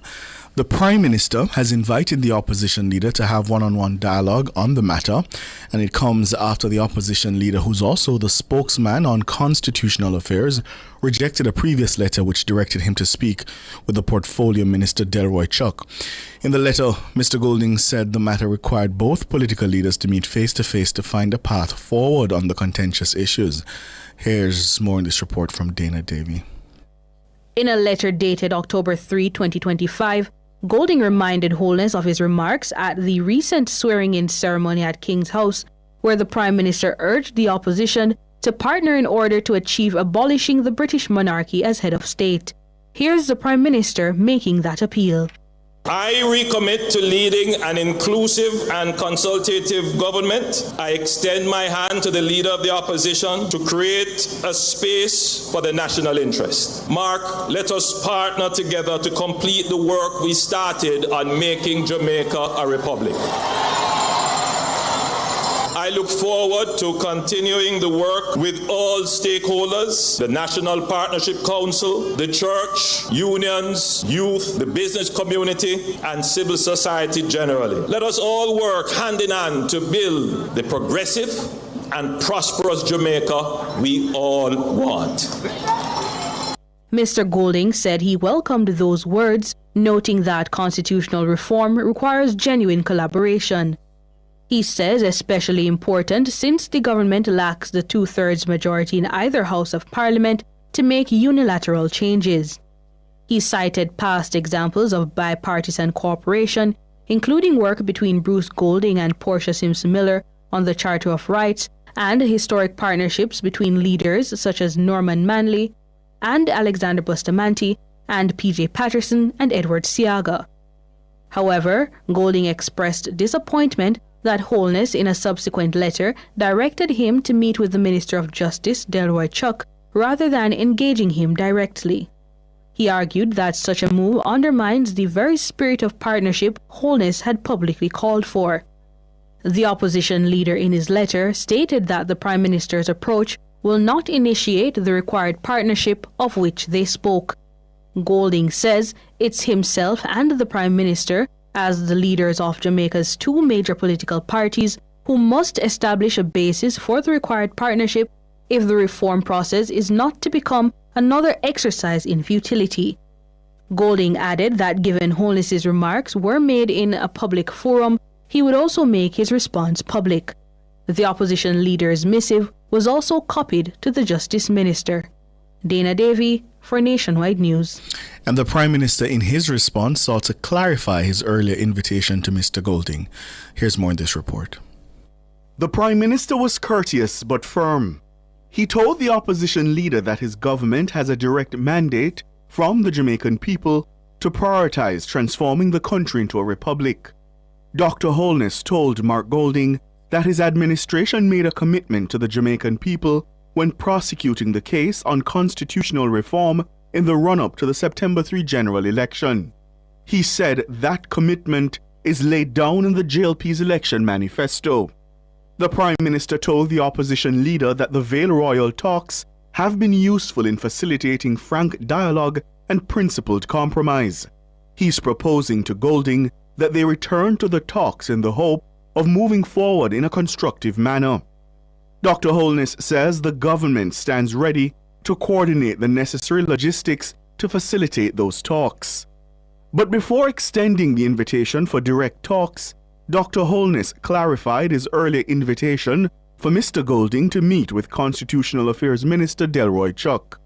The Prime Minister says that recognizing that Mr. Golding had assumed direct shadow oversight for the constitutional reform agenda, he thought it necessary for the Portfolio Minister to brief Golding and his team on the restructured ministry and portfolio responsibilities. According to Holness, he thought it was respectful to extend an invitation, which was then backed by a letter from Chuck. The Prime Minister says that meeting was a preliminary one and was not intended to be a substitute for a direct meeting between himself and Mr. Golding. The Prime Minister also used his letter to outline to Mr. Golding the history of what he described as a departure from the understanding that they would work together in good faith to achieve republic status. Mr. Holness said it was always the initial understanding that the leaders would address the matter of the final court in a subsequent phase of the reform process. Holness all but accused Golding of changing the nature of their agreements on constitutional reform at the late stage by insisting that the transition towards a republic be twinned with acceptance of the appellate jurisdiction of the Caribbean Court of Justice. And so the question now is, what should happen? Joining us now for that discussion, attorney at law and former member of the Constitutional Reform Committee, Hugh Small, and attorney at law, Lloyd McFarlane. Gentlemen, good evening. Thank you so much for joining us. Good evening. Good evening. Good evening. All right. Let me start with you, Lloyd McFarlane. Based on where we are now, what would you say should be top of mind, top of the agenda for the two political leaders as they meet? They're not quite sure they're going to meet at Vale Royal. As I understand it, that building is in a state of disrepair. So I suppose we're just using Vale Royal as a principle, eh? But what should be top of the agenda? Well, I heard earlier a piece of news clip from your station where my learned friend, good evening, Hugh. It's nice to have you on with me. Hello, Lloyd. Yes, Hugh was describing what he wanted to go forward, which was a parliamentary committee that would not be structured in the same way as this past committee. I want to express my agreement with Hugh's proposal, because here's the basic problem. When the Prime Minister had first announced that he would be moving to a republic, this, remember the context, was after Mia Mottley in Barbados had already had their situation moved to a republic with a ceremonial president. And the Prime Minister, it is my view, felt that Jamaica now had to catch up. The real problem, however, is that when the committee was set up with Minister Malahoo Fort, it seems to me that from the outset, all they really intended to do was get a bill through Parliament, just removing the monarch and replacing the monarch with a ceremonial president. That this was always their intention. At the time that announcement was made, I wrote a letter published in the Observer newspaper at the time, pointing out that you really can't remove the monarch without coming out of the jurisdiction of the Privy Council. I pointed out that the history of how the Privy Council was set up was that it was an advisory body to the king or queen.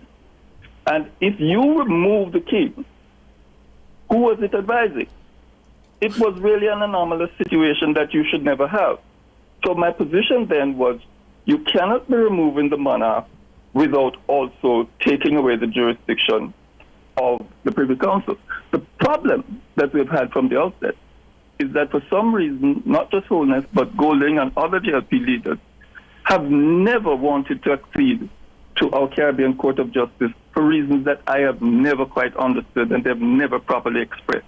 So we have a situation where they've been dead set against the CCJ, and they, of course, as you will remember, even having senators sign letters beforehand, undated letters, making sure that they could not vote in favor of acceding to the CCJ. If I could just take you back to that point, because I think it's an important point about one cannot leave the monarch behind. Should not. Sorry? Should not. Should not. Right, because there's an argument that has been raised that says, but it has been done. Countries like Trinidad and Tobago have done that. And then the argument goes that they're functioning just fine. How would you respond to that argument? Here's the position on that. Yeah. And this is why I said should. We're governed by a constitution. So, properly speaking, if our constitution says that the Privy Council is our final court, then legally it is there. Mm-hmm. The fact that Trinidad has done it, though, is not a good example of anything, because it still remains an anomaly, an aberration. It should not be. Because what would happen if we do that with our constitution is that we would be handing our final jurisdiction to a foreign court, to a foreign country. That makes no sense when you're talking about the sovereignty of Jamaica. If we have a situation with the Caribbean Court of Justice, we know about all of the agreements. It has been set together. We've all worked together in the region. We share the jurisdiction. That makes far more sense than handing over. You might as well hand over our jurisdiction to Venezuela. This makes no sense. Yeah. Let me, Hugh Small, the argument of who should chair the committee has also proven contentious. And there's some who say, why not have a politician? Because ultimately they will have the final say. So it may be good to have a politician steering the process. You don't seem convinced by that argument. Why?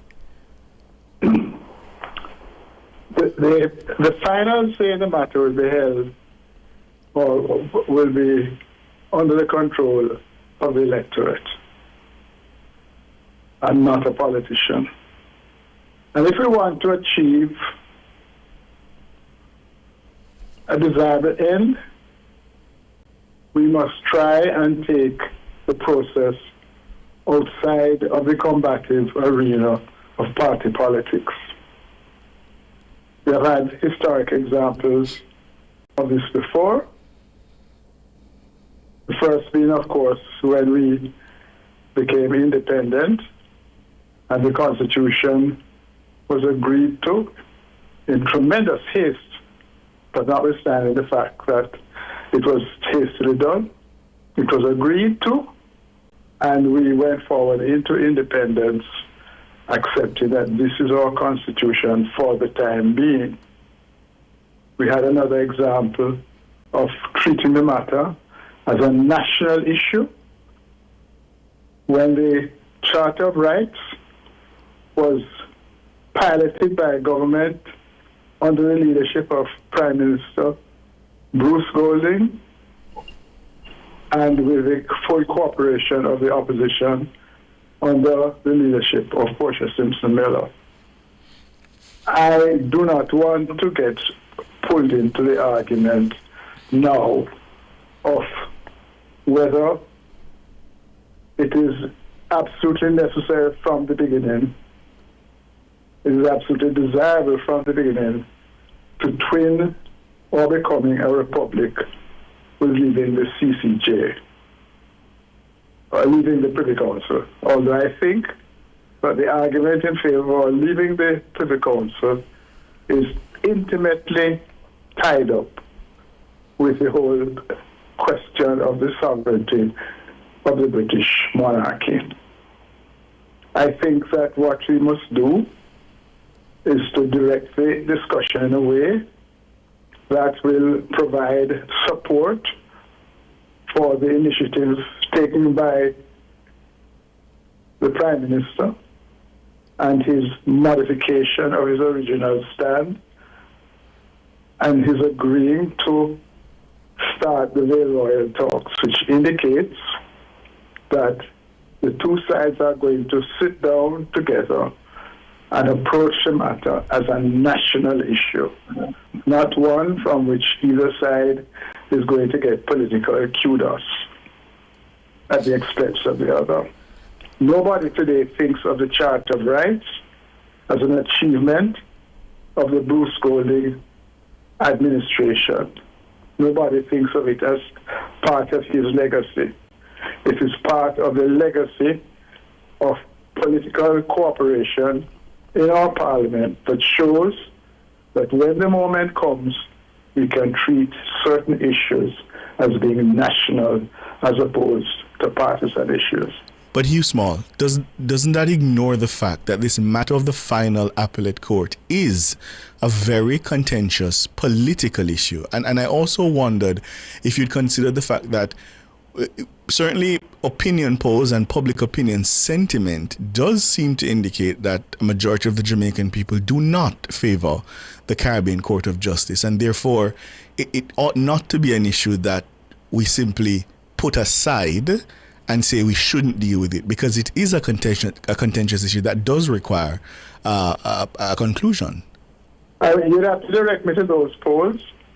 My recollection and impression is that the majority of Jamaican people are favorable towards the Caribbean Court of Justice. I think that we should be careful as the ground has been prepared for the discussion between Prime Minister Holness and Opposition Leader Golding to nurture a spirit of cooperation. I personally am strongly in favor of us leaving the Privy Council.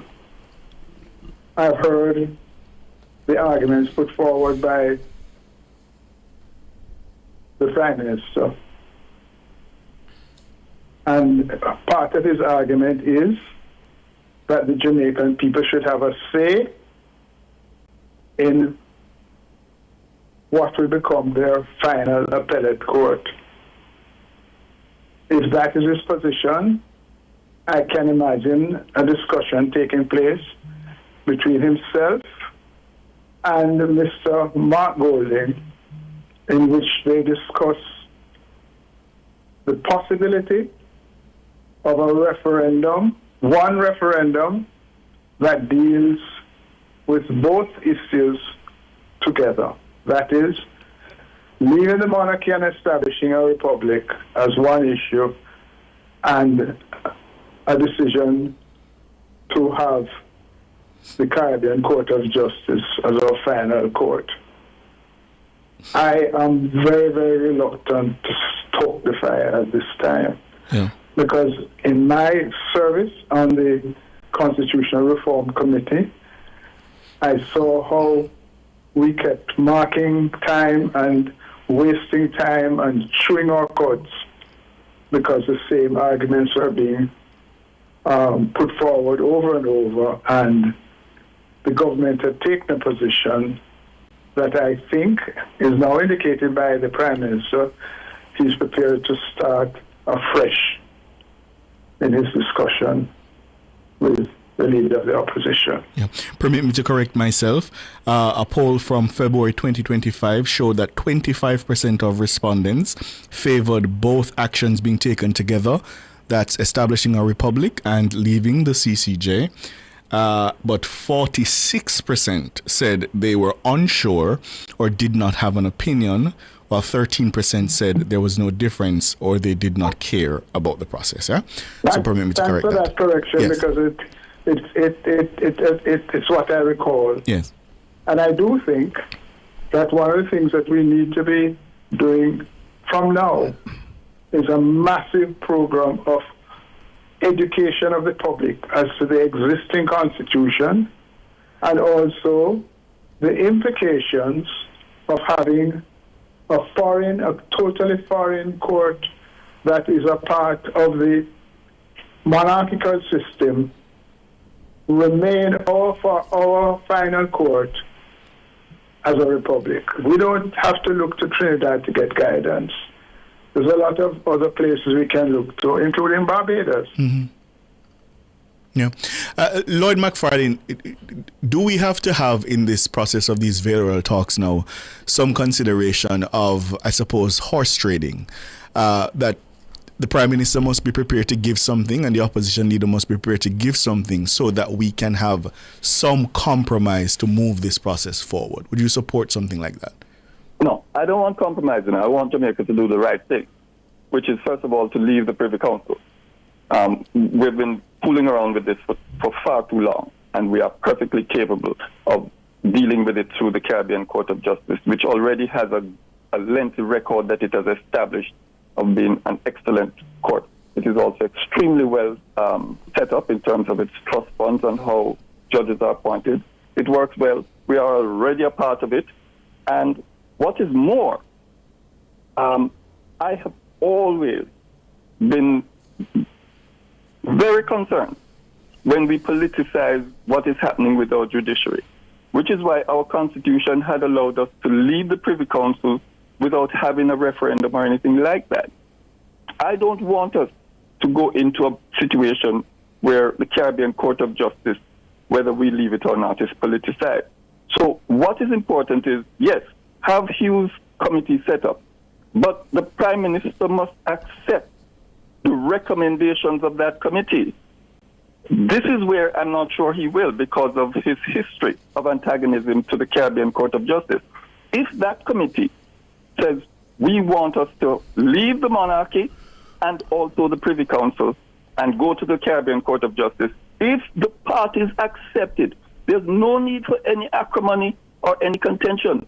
The public tends not to have enough information to make decisions on such matters. And Hugh is correct. We would need public education. But more than anything else, if we have the agreement between the parties, there's no need for any acrimony in terms of a referendum. It would go through easily. But isn't that the point, Lord McFarlane, that to get to that agreement, you're going to have to break the current deadlock? And I'm proposing that it has to be that both gentlemen are prepared to give and take.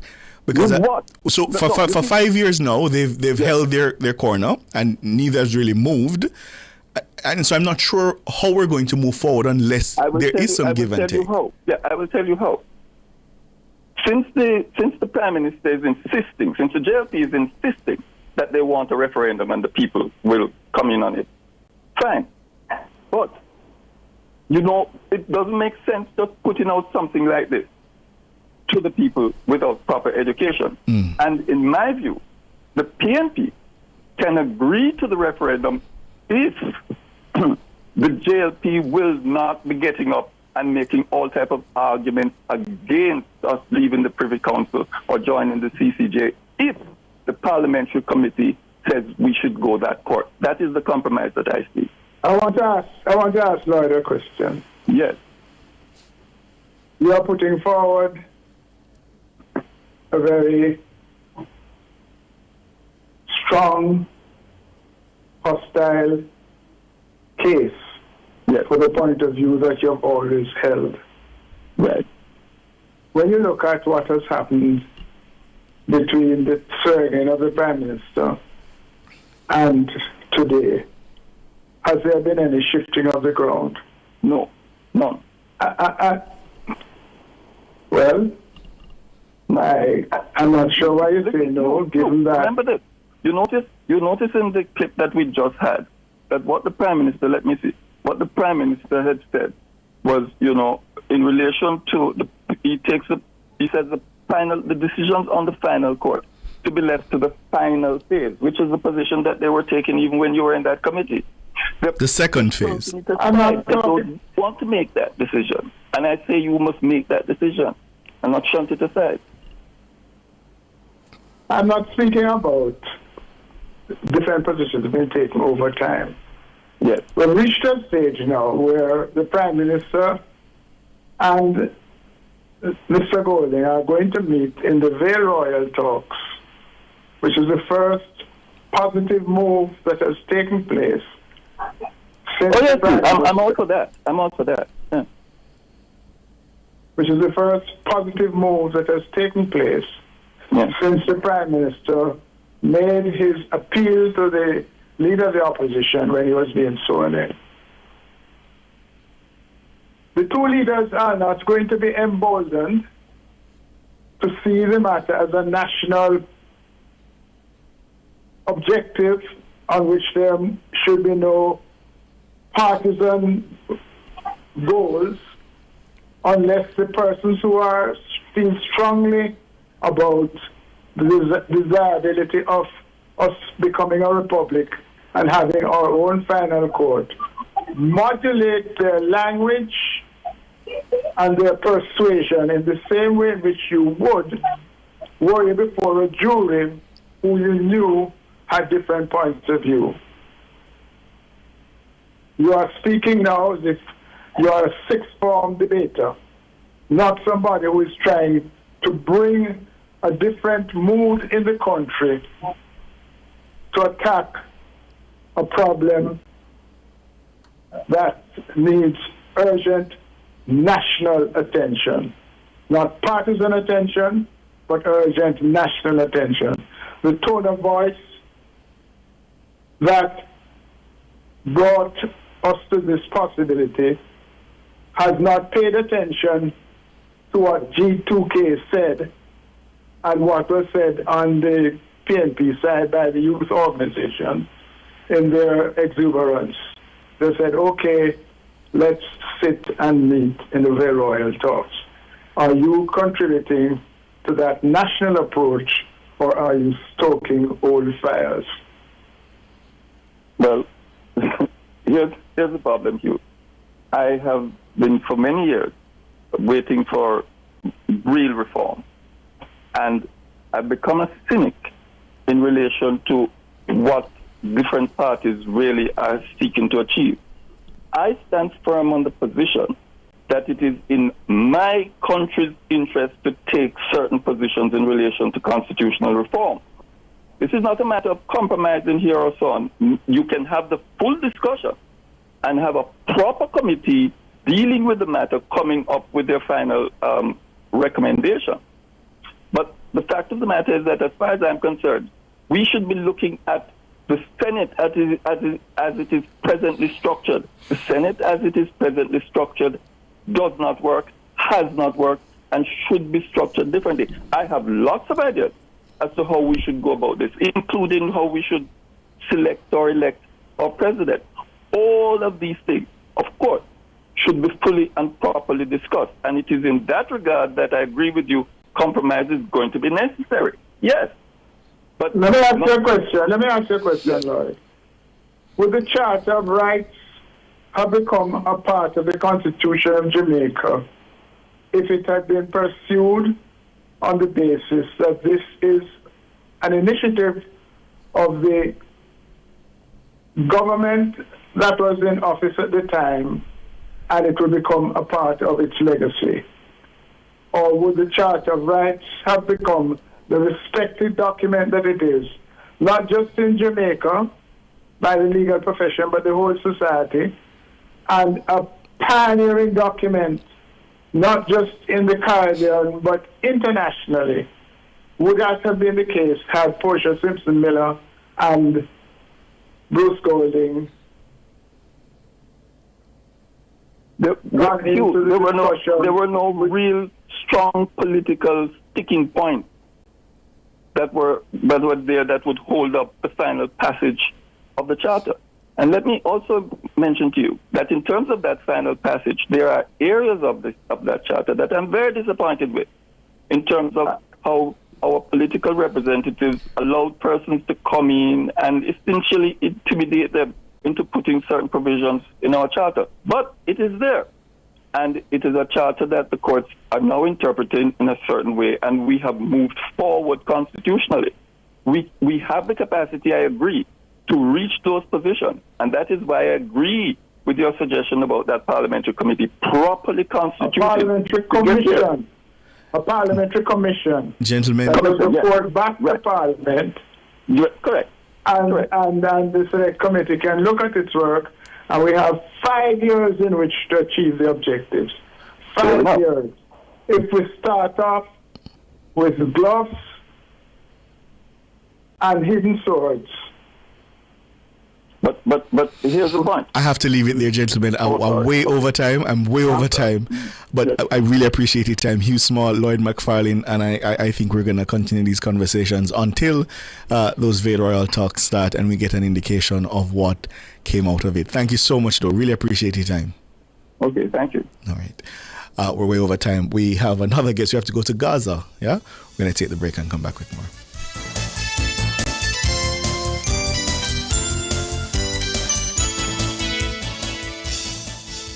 Jamaica's poverty rate has dropped from 16.7% to 8.2%. As the government's economic program begins to pay off, our country is heading towards sustained growth. We are building Jamaica. The time by the office of the Prime Minister is 13 minutes after 7. Multi-link, access every time, everywhere I go. Multi-link, 24/7 access for me. It's just a win-win when we use multi-link. This card is Jamaican built, yeah. Fast and secure, you can use anywhere. Spend while supporting the economy. Look for the multi-link logo on your card and benefit from Jamaica's largest debit payment network. Multi-link, 24/7 access for me. What would I do without my multi-link?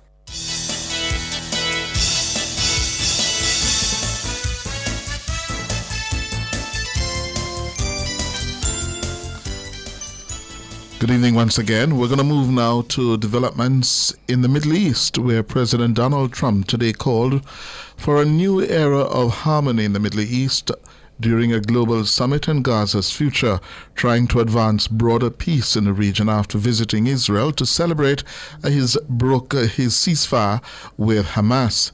Israel and Hamas have moved ahead with crucial steps of the Gaza peace plan, as Hamas released all 20 of the remaining living Israeli hostages and Israel released Palestinian prisoners and detainees. Donald Trump delivered remarks in the Israeli parliament after arriving in the country today. He received a standing ovation lasting more than 2 minutes, and his address lasted more than an hour. At a summit later in Egypt, Trump and other world leaders signed a document to inaugurate the U.S. brokered plan to end the war in Gaza. Israel released nearly 2,000 Palestinian prisoners and detainees as part of the ceasefire agreement in exchange for the return of the Israeli hostages. They included 250 people who are serving life sentences and about 1,700 others who have been detained and held without charges since the October the 7th, 2023 terrorist attack. And the remains of 4 deceased Israeli hostages were returned to Israel today. Aid began flowing back into Gaza following the ceasefire between Israel and Hamas that went into effect last Friday. Trump says it's the start of a new dawn in the Middle East. This long and difficult war has now ended. You know, some people say 3,000 years, some people say 500 years, whatever it is. It's the granddaddy of them all. And in an unprecedented achievement, virtually the entire region has endorsed the plan that Gaza will be immediately demilitarized, that Hamas will be disarmed, and Israel's security will no longer be threatened in any way, shape, or form. Donald Trump there, the U.S. President. Joining us now, we have Senior Fellow at the Shorenstein Center at Harvard Kennedy School of Government, Professor Richard Parker. Good evening, Professor. Good evening. How are you this evening? Doing very well. So sorry to keep you waiting. No problem. All right, so let me first of all get your reaction to what has unfolded, Trump's victory lap, as it were, in Israel and Egypt today. Your reaction? I think initially I have to say congratulations. I mean, you have stopped the genocide, which was so vitally important since there are more than 60,000 casualties who've died since this latest round began. I'm also pleased that he seems to have won the nominal support of so many powerful actors in the Middle East region for this, and I hope that it works. At the same time, it's like so many complex peace deals, layered, and the initial gains don't promise the secondary gains, and the secondary gains don't promise or deliver or guarantee the tertiary gains. So what you have is a situation in Gaza where 85% of housing has been destroyed or made uninhabitable, where 90% of the children are no longer attending school, where, as I say, 60-some thousand people have died and thousands more have been wounded. And so this is a disaster zone, and one wants the fighting to stop, and one wants the aid to come in to feed people and shelter them. But the longer-term construction of Gaza, linked in some ways to the West Bank, that could be a viable home for the Palestinians, I think that's still very much up in the air. And do you think we can have any confidence that the hawkish elements in Netanyahu's administration will hold to the ceasefire and the terms that Donald Trump is seeking to pursue? Each stage is hedged by qualifications about whether or not the parties have lived up to what's expected of them. And this focuses, in truth, most heavily on Hamas and the Palestinians, much more so than the Israelis. The Israelis are left free, essentially, to react to what will be declared as changed circumstances on the ground. One of the demands of this 20-point deal that has been embraced is that Hamas, in effect, has essentially ceased to exist, certainly surrender any form of political power, direct or indirect, with the question of who declares indirect power to be in play to be determined. So I think that for the right wing of Netanyahu's cabinet, while this is not what they wanted, if in fact they wanted the survival of the Gazan people, the Palestinian people in Gaza, is a question. But it's not such a bad deal. They're getting the hostages back. They're stopping the war. They have fended off now the criticism of over 180 other nations in the world. They needed, for their own reasons, to stop. They're stopping from a position of victory. Their troops are not fully leaving Gaza anytime soon. They've pulled back their front lines, but in a territory that small, the difference between front lines forward and front lines in the back is a matter of meters, not of miles. Yeah. So we just have to see. This is going to be a long, slow road.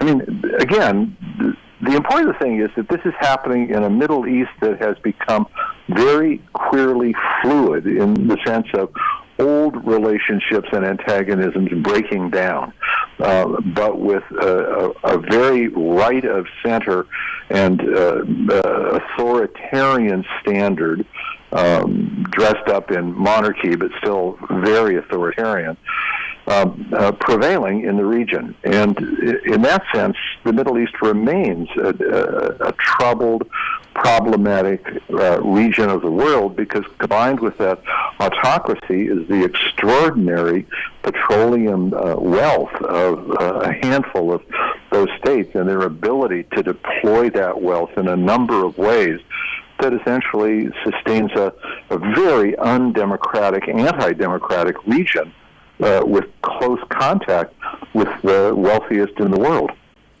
Professor Parker, why was Trump able to pull this off? I think several things. I think one was the sheer casualty numbers had excited such anger across the world that both the United States and Israel were feeling the heat, even though they gratuitously proclaimed their resistance or indifference to the heat that was being put on them. But there was a reason that the United States wanted this fighting to stop, which was its own reputation, not just Israel's. I think the other is that, as I said earlier, I think that so far you'd have to say that the Israelis have won in this particular battle. I don't know that this is the war. That's really sort of what will be decided over the next few years.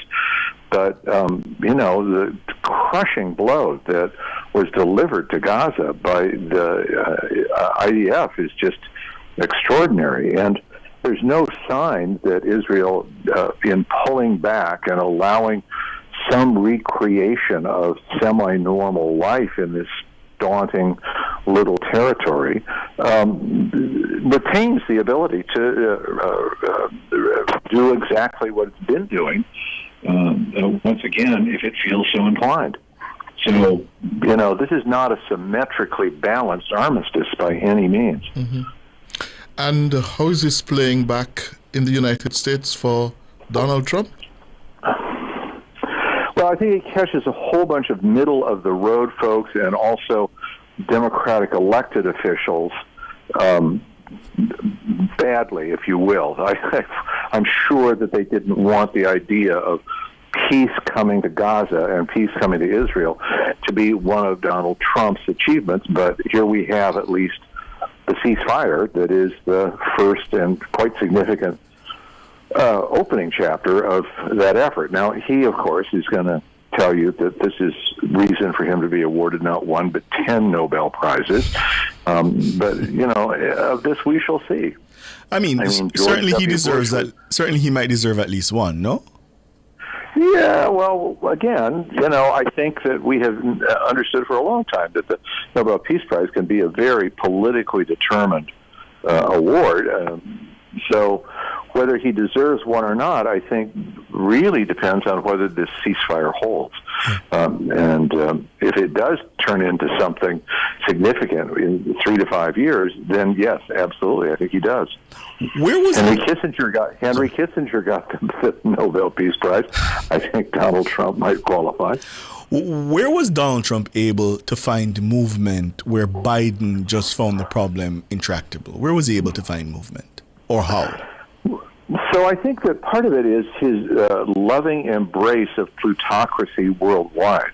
That what's driving so much of this is kind of a master business plan for investment of not only Trump and Trump allies, but a wave of investment flowing into the Middle East in terms of real estate, et cetera, et cetera. And then just as important, maybe more important, is the commitment of Middle East petrodollars to financing developments all over the world. When Trump leaves office, he's going to have a family business that's still going to have a huge real estate component. What he knows how to do. It's what the Trump company is set up to do.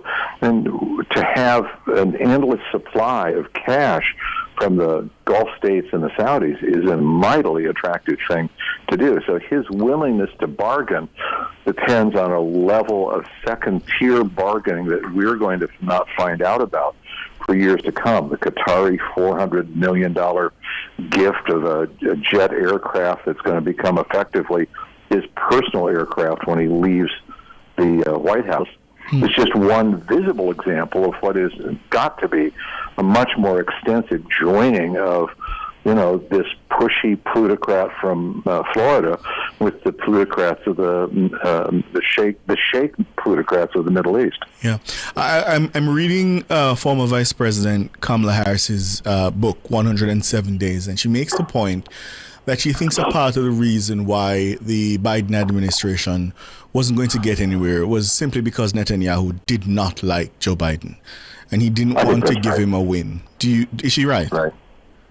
Yeah, I think that that's perfectly reasonable. We've seen that time and again in politics, where Nixon was able to get the achievement of a ceasefire in Vietnam delayed until after the 1968 election. It's, I think, generally concluded that Reagan's people were able to delay the release of U.S. hostages in Iran until after the 1980 election was over. So, yeah, I mean, this is kind of business as usual. But Professor and Ricardo, that might be so that Netanyahu didn't want to give Biden a win. But what about Biden himself, who was reluctant? He was reluctant to push Bibi, yes, into place. Well, I mean, yeah. So, but so the intermediate is the role of Jewish money in American politics, and particularly in Democratic politics, and the fact that it is an important source of funding, particularly at the presidential and congressional levels. And Biden has been part of that cultural world now for 60 years, and so for him not to understand that there's going to be a conservative wing of very wealthy Jewish donors to the Democratic Party who will punish Biden one way or another for straying from support from the support that he gave. So, but even some of those in that bloc, were exasperated with Netanyahu and what has been taking place. Life doesn't give us easy choices that resolve themselves with us being able to find a kind of solution where allies are those who are not, are those who don't frustrate us. Politics is about forming alliances with people whom you wouldn't dine with. So, Thank you very much, Professor Richard Parker. He is Senior Fellow at the Shorenstein Center at Harvard Kennedy School of Government. Thank you very much, Professor. Appreciate your time, Prof. Good talk.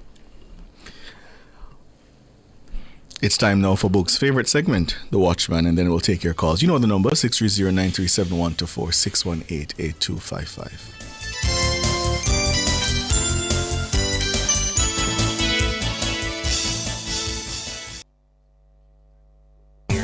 The Watchman. Exploring issues shaping our society, government, and business. Provocative, unconventional. Dr. Henley Morgan is The Watchman.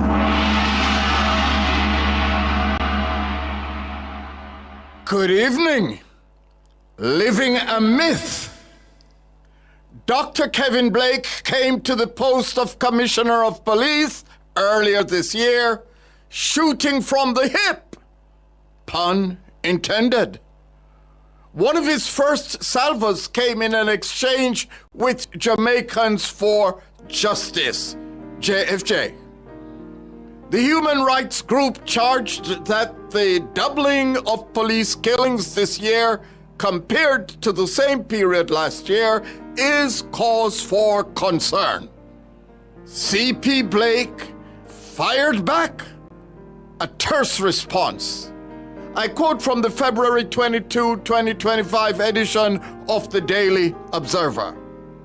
To suggest that fatal shootings are caused by anything other than the unwillingness of persons being apprehended to engage in deadly confrontations with members of the security forces is irresponsible, or at best advocating for us to relent in our pursuit. End quote by C.P. Blake. In less than 9 months since Dr. Blake was appointed Commissioner of Police, Jamaica has achieved a world-leading 40% reduction in murders. At the same time, the number of police fatal shootings have skyrocketed to the top of the charts. Something is amiss.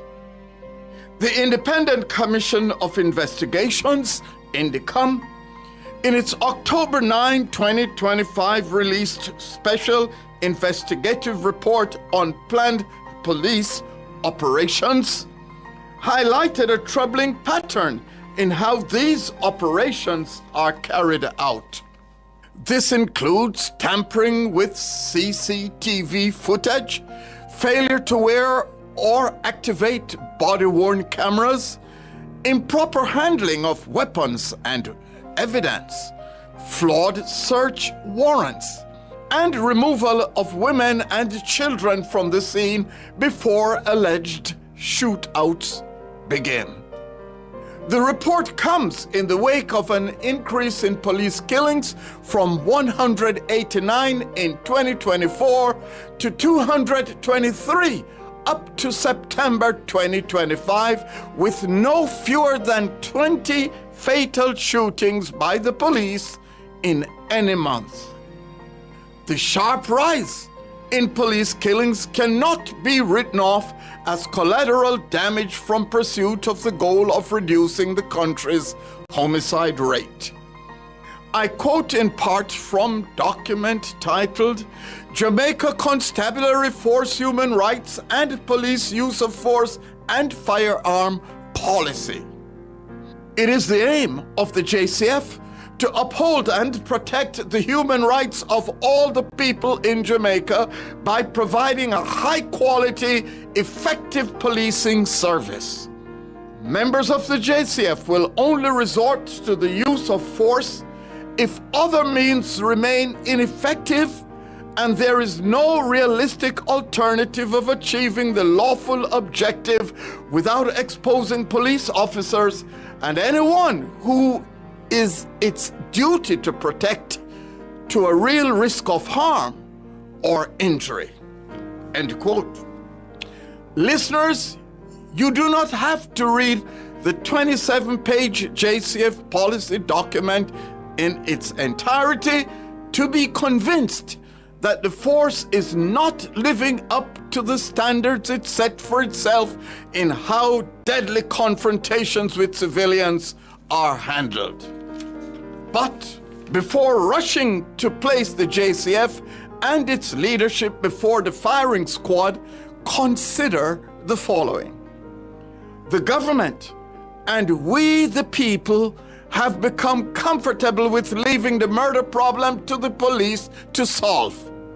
thinking that Jamaica's crime and violence cancer can be eradicated by a purely policing strategy is living a myth. Think on these things. Produced by Agency for Inner City Renewal, AIR, and recorded in the Jamming Studio, Trenchtown, a breath of fresh air bringing change to the inner city.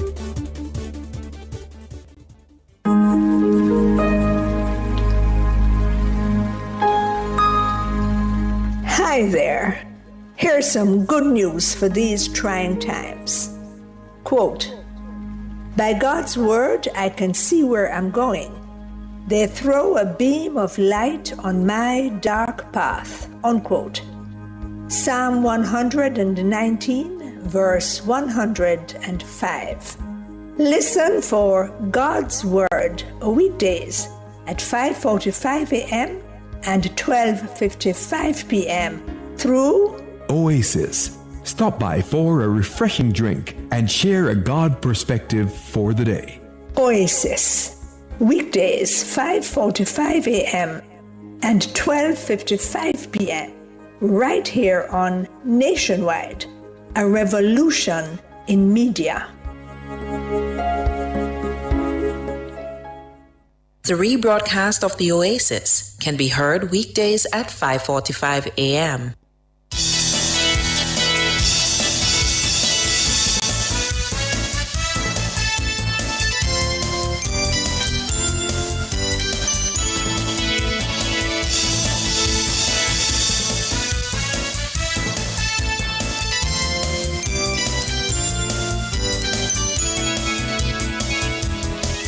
"25 minutes going up to 8 o'clock. It's now time for your calls, your feedback. Good evening, Faithful. Good evening, Mr. Bruce. Good evening, Mr. Hughes. I give God thanks for the peace treaty that I've signed in Israel. And I pray and trust that peace, in true sense, would truly come to the Palestinian people and that Israel would live in peace. However, I have a problem with the two-state solution. How are they going to work out that? That's one of the problem I'm having. And for the settlement of who going to control East Jerusalem and where Alaska Moss and Temple Mount and all this, I think that is where the biggest problem lie of them all. That is what I'm worried about most of all things. Because if that's not settled in a correct way, we're going to go back to this to where they started off, and that is my greatest worry. Mm-hmm. The guest that you have on tonight, Mr. Clark and Mr. Small. You know, I always skeptical again about Mr. Small. Before election, they was say put up the constitution thing until have election, and then the two leaders can take it up. Now he's advocating for the politicians should be out of it completely. That doesn't make sense to me. I am thinking that he's saying what he's saying because he does not get his wishes. Believe, in my mind, he was one of the more disruptive persons in the community, and he was advocating us all along. Put it off because election is near. Nothing not going to get done. In my mind, I think that people are going to win, and he would have his wishes. You think so? You think so? I don't see no other way. I don't see no other way to read it. But you don't think there is merit to the view he expressed that, listen, to get real meaningful progress on issues to do with constitutional reform, you can't do it in the political season of an election campaign, because parties will see only what is in their short-term interests and not the long-term interests of the country, because they are focused on electoral advantage. You don't think there's merit in that? Yes, but what he was advocating now, that after election, then the two leaders can pick up from where they left off. Yes. Because it was going to be too acrimonious. That I agree. But now that he don't get his wishes, he's advocating for the politician to be out of it. And at the end of the day, they're going to make the decision. I'm thinking if we voted with a PNP or JLP, there's a reason why what they mean to lead. Yes. All of a sudden, I'm thinking this is the way why people get so uptight about election and don't vote and all these things. Because the person who claim that they are bright, they are the one that try to demonize the leaders, the politicians and them. Oh. So you think it was just purely a statement because he figured the PNP were going to win?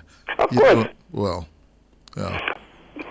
He was recommended. I don't even use recommend. He was recommended by Mr. Golding. I don't even use recommended as such. He was a nominee. He was a nominee of the opposition leader. Right. Yes. And in all of the deliberation, and the community was in line with the opposition. That was nothing hard to see. Yes. And all of his advocacy, he just that he don't get his waste. That's why he's talking like this now. And he pretends to sanitize righteousness. But let me hear what's your view? How do we get out of this? How do we get only real way out progress? Of it. I can't all they say the constitution set up. It can only be done with the two leaders, Mr. Golden and Mr. Wellness. They will have to find a way to make it work in collaboration with the people. Yes. Because if Mr. Golden make many statements on which he pull out. When anything doesn't suit him, he pick up a marble and he move. Because he must either his way or the highway. And if you like a government, you let the prime minister you like a prime minister and a government to execute where you let them to do. And it cannot be you want to be on the opposition side. I'm putting as it's your government. That's where the problem lies. I agree, you know. If I have done it, have to be by 2 years. So I agree that there will have to be some form of compromisation. Where and what is we don't know. What would you recommend that they compromise? Because that's a question I've been asking myself. I think Mr. Warner said he want the final court to be a Jamaican court. I'm not sure that's going to work. Mr. Gordon want the Caribbean court. Yes. I think where the big problem is the Privy Council. So therefore, where the compromise going to be is between those two. And if Mr. Gordon agree previously that they're going to take it in stages, why back out number for showmanship? And those of us who are left leaning, no other way, it must be the Caribbean coast. So it's too strong view. Yeah.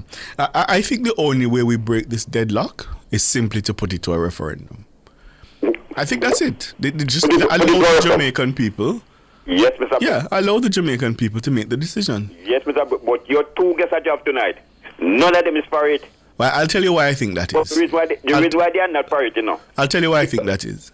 Right. I think a lot of discourse in this country is captured, and them say a little learning is dangerous. Thank you. But something I've learned recently, a concept, elite capture, where the elites of the society have long pushed discussions and debates on policy issues, and they don't really care what the masses believe. Even though Tom Clark was talking, you know, he would adamant that CCJ, and that's it. Yeah. Don't entertain no other people's opinion. No, there's nothing to work out. Yeah. And they have their views and they're gonna hold hard to it. Yeah, and that's why I think the Jamaican people have to decide. It's ultimately their final court. And frankly, a lot of people don't like hear this. And it's also up to them whether they want King Charles and King William and King George. Because there seems to be an idea now that it's a foregone conclusion that the Jamaican people would vote to become a republic. Yes. I'm not sure. I don't even know what that's based on, because I'm not sure that would even be the case. So we might compromise on it, put it to the referendum, and the Jamaican people say no. Exactly. We want Charlie to remain head of state. don't want a referendum because they don't want to lose. They want to have their way. And if an next person try to have their way, no, they are morally bankrupt for have their way like what they want to have their way. It must be their way or their way because they are bright and they are righteous, and the rest of us are not righteous, not bright. Yeah. It cannot work like that. Thank you, Faithful. You owe me a soda. Omalo? Yeah, good evening, Ricardo. Good evening, Cliff. Good evening, Omalo. You know, listening to this constitutional reform, republic to republic, and the court argument, I am saying that, and I'm thinking, and I'm wondering if ego between the political parties are involved in decision making when it comes on to what is it we should choose our final court, or the whole process itself. Is it based on merit that we are deciding our final court? What it is? Because if we have a problem with the Caribbean Court of Justice, we should say what is that problem and why it is not suitable to deal with the Jamaican people's issue. Yeah. We should know these things. So that's something for that's something for the Jamaica Labour Party to do. And this is very much so. And this is one of the things also I would like to understand, is that it cannot be that politicians decide which we are going to give it to the people to decide the court we must use, but we will decide how we govern our governance based on our president is chosen. If the people is mature enough to choose the court, they are also mature enough to choose what type of president they want. Yes. So they have to be very careful when they are coming to the Jamaican people with these type of argument. Trust the people. Because you cannot tell the people that you are not mature enough to decide if you have a executive president. Yes. But because we have differences with which court, we're going to give that to you. You decide that. We decide this. No. If there is any decision as to moving forward, and we supposed to think about the process, it has to be then a collective process where we come out all feeling satisfied because majority said this is the way forward. So you want them to start from scratch, essentially. You know, one of the things that I would suggest. This is what I would suggest. I would suggest these senior politicians and senior statesmen, Mr. Bruce Golding and Mr. P.J. Patterson or Mr. Peter Phillips, and they would lay out the framework of where they think we should be heading and what is the best way to get there. And then after that process, then Mr. Golden and the Dr. Andrew Ones could sit down and go forward with that. But for them to meet with nothing, that's not negotiate. That is not diplomacy to me. That is no diplomatic move to me, because you're just meeting with nothing really tangible. But why you say they don't have anything? Because I think they do have something. Mr. Golding wants the CCJ. The Prime Minister has now said definitively he wants a final local court. So they have something to start with. No, you're going into something starting from scratch. There is nothing really to say that we have any understanding of moving forward. Most of the time when you see leaders are meeting, things take care of in the background, and then when the leaders meet, exactly they know where they are going. Most time it's just a signing of a paper because everything already been negotiated. I think the two leaders, senior people, senior politician in Jamaica, and have experience with even the Bill of Rights and all these type of things in Jamaica, should lay the groundwork and then say, this is what I think you all two should sit there and talk about going forward. Hear you, Omalo. Thanks for the call. Yeah, that is mine. All right, my brother. Observer. Hi, good night, Cliff. Good evening. How are you? I'm fine. Great. I am calling to bring something to your attention. First, let me ask you a question. when someone is trying to get a learner's license, is it something that they pay for, or is it supposed to be free? Actually, don't remember. You go in and apply for the loan. I'm trying to remember. You go in and apply. Isn't there a fee? Yeah, for a processing whatever fee. I don't quote me. I don't remember for certain. It's a long time I've had to do that. Well, even if it has been such a long time, but I don't believe that even if you have to pay a fee, the fee should be as high as $20,000 and more. Oh, I see someone on YouTube saying it's $1,800. Yeah, that's correct. And so much? $1,800 for learning. Oh, because somebody told me that they got it for that about 2 years ago. Well, Cliff, I would advise, I would ask of you to send somebody undercover down to the Mandeville Depot. How much are you charging down there?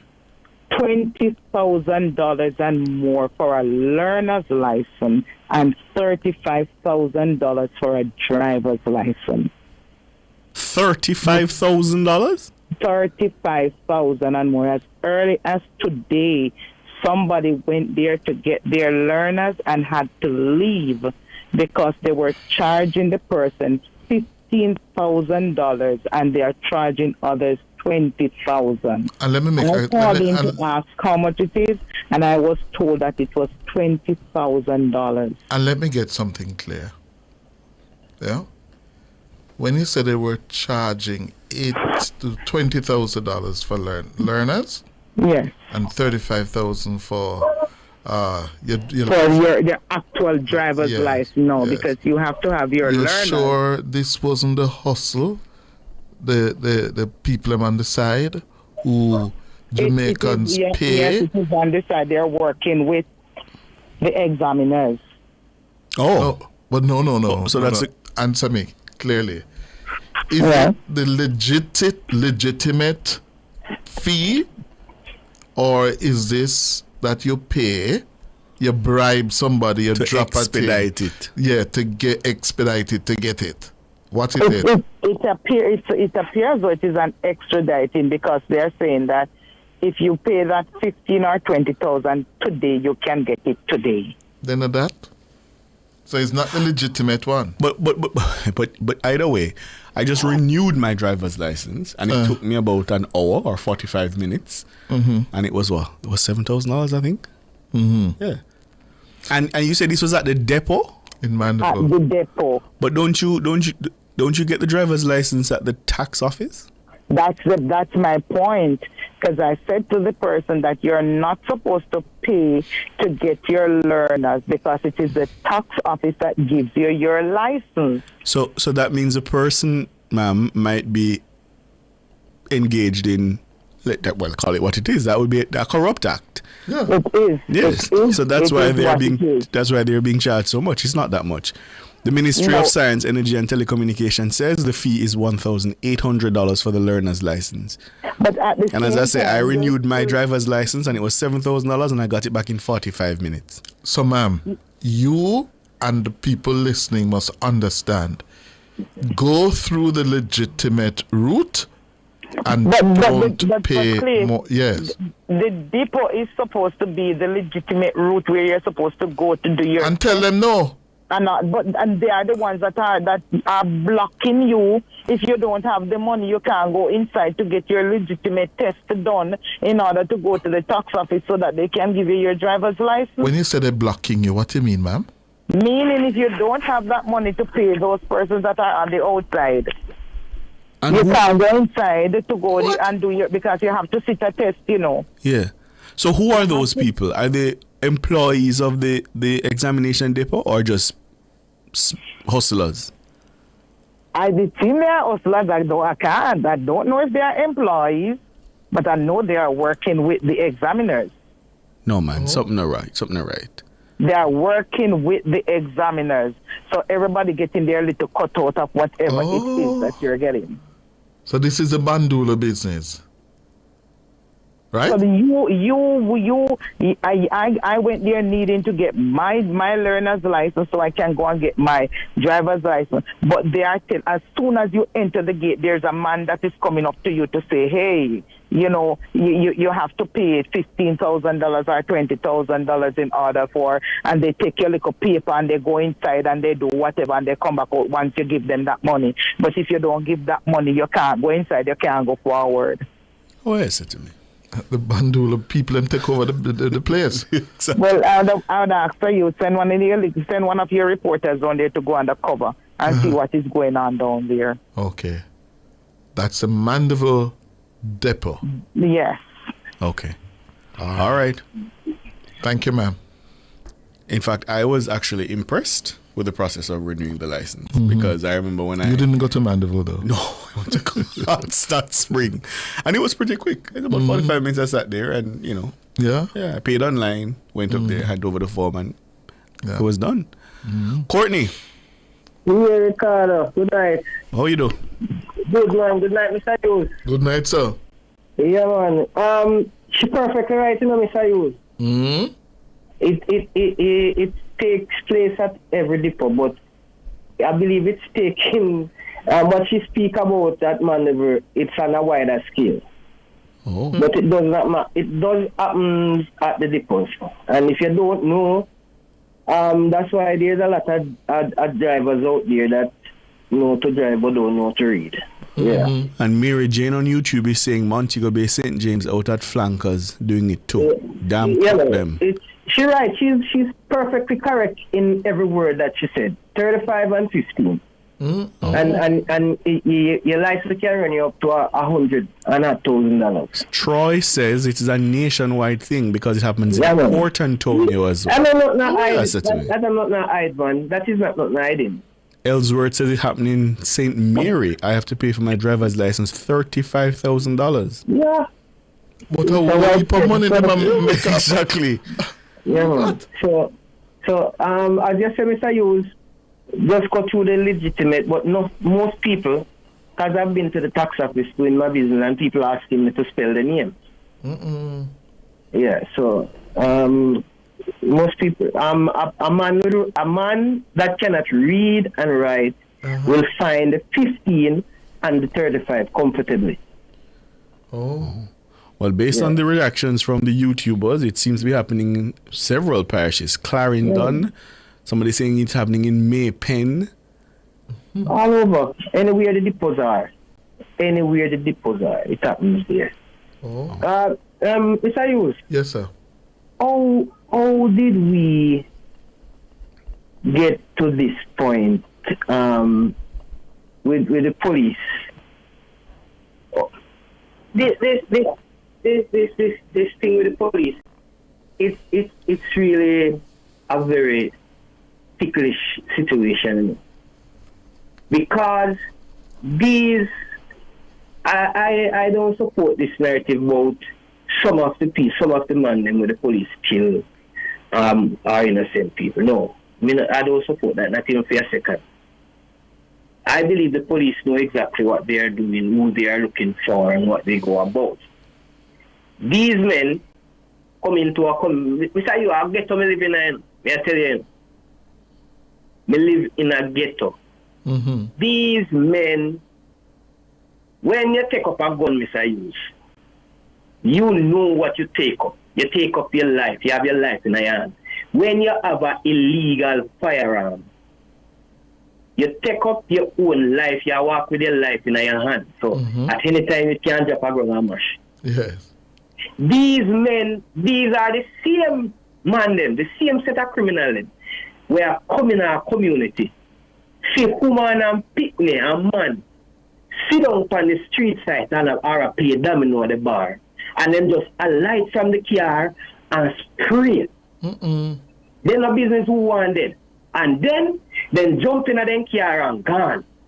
The police do them investigation and get information on where these men are. You want to tell me, Mr. Hughes, these men were just killed woman and picnic. Police out of the and you go put on your gun and hands up and come out? No, sir. Mr. Hughes, them criminal here make up them mind. Me here, man, Mr. Hughes. Mm-hmm. He ma go at the morgue, he not go to jail. Yeah. And you have those out there. You have them out there. No doubt about that. The police, Mr. Hughes, the police have no easy something. No, it's not. So when we talk, you see, these criminals are very smart. You know what they used to do, Mr. Hughes?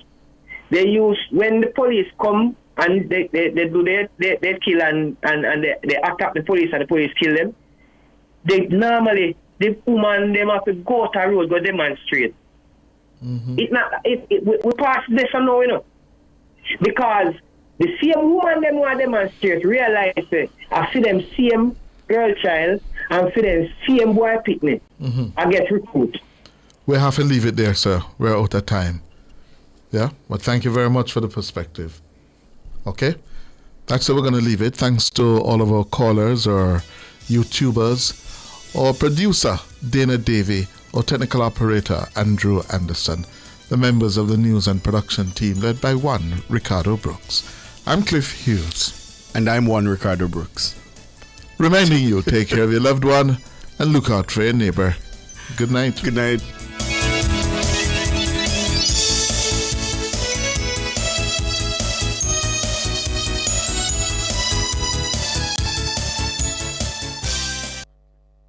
For over 30 years, Chris and Charles has been financing your goals, dreams,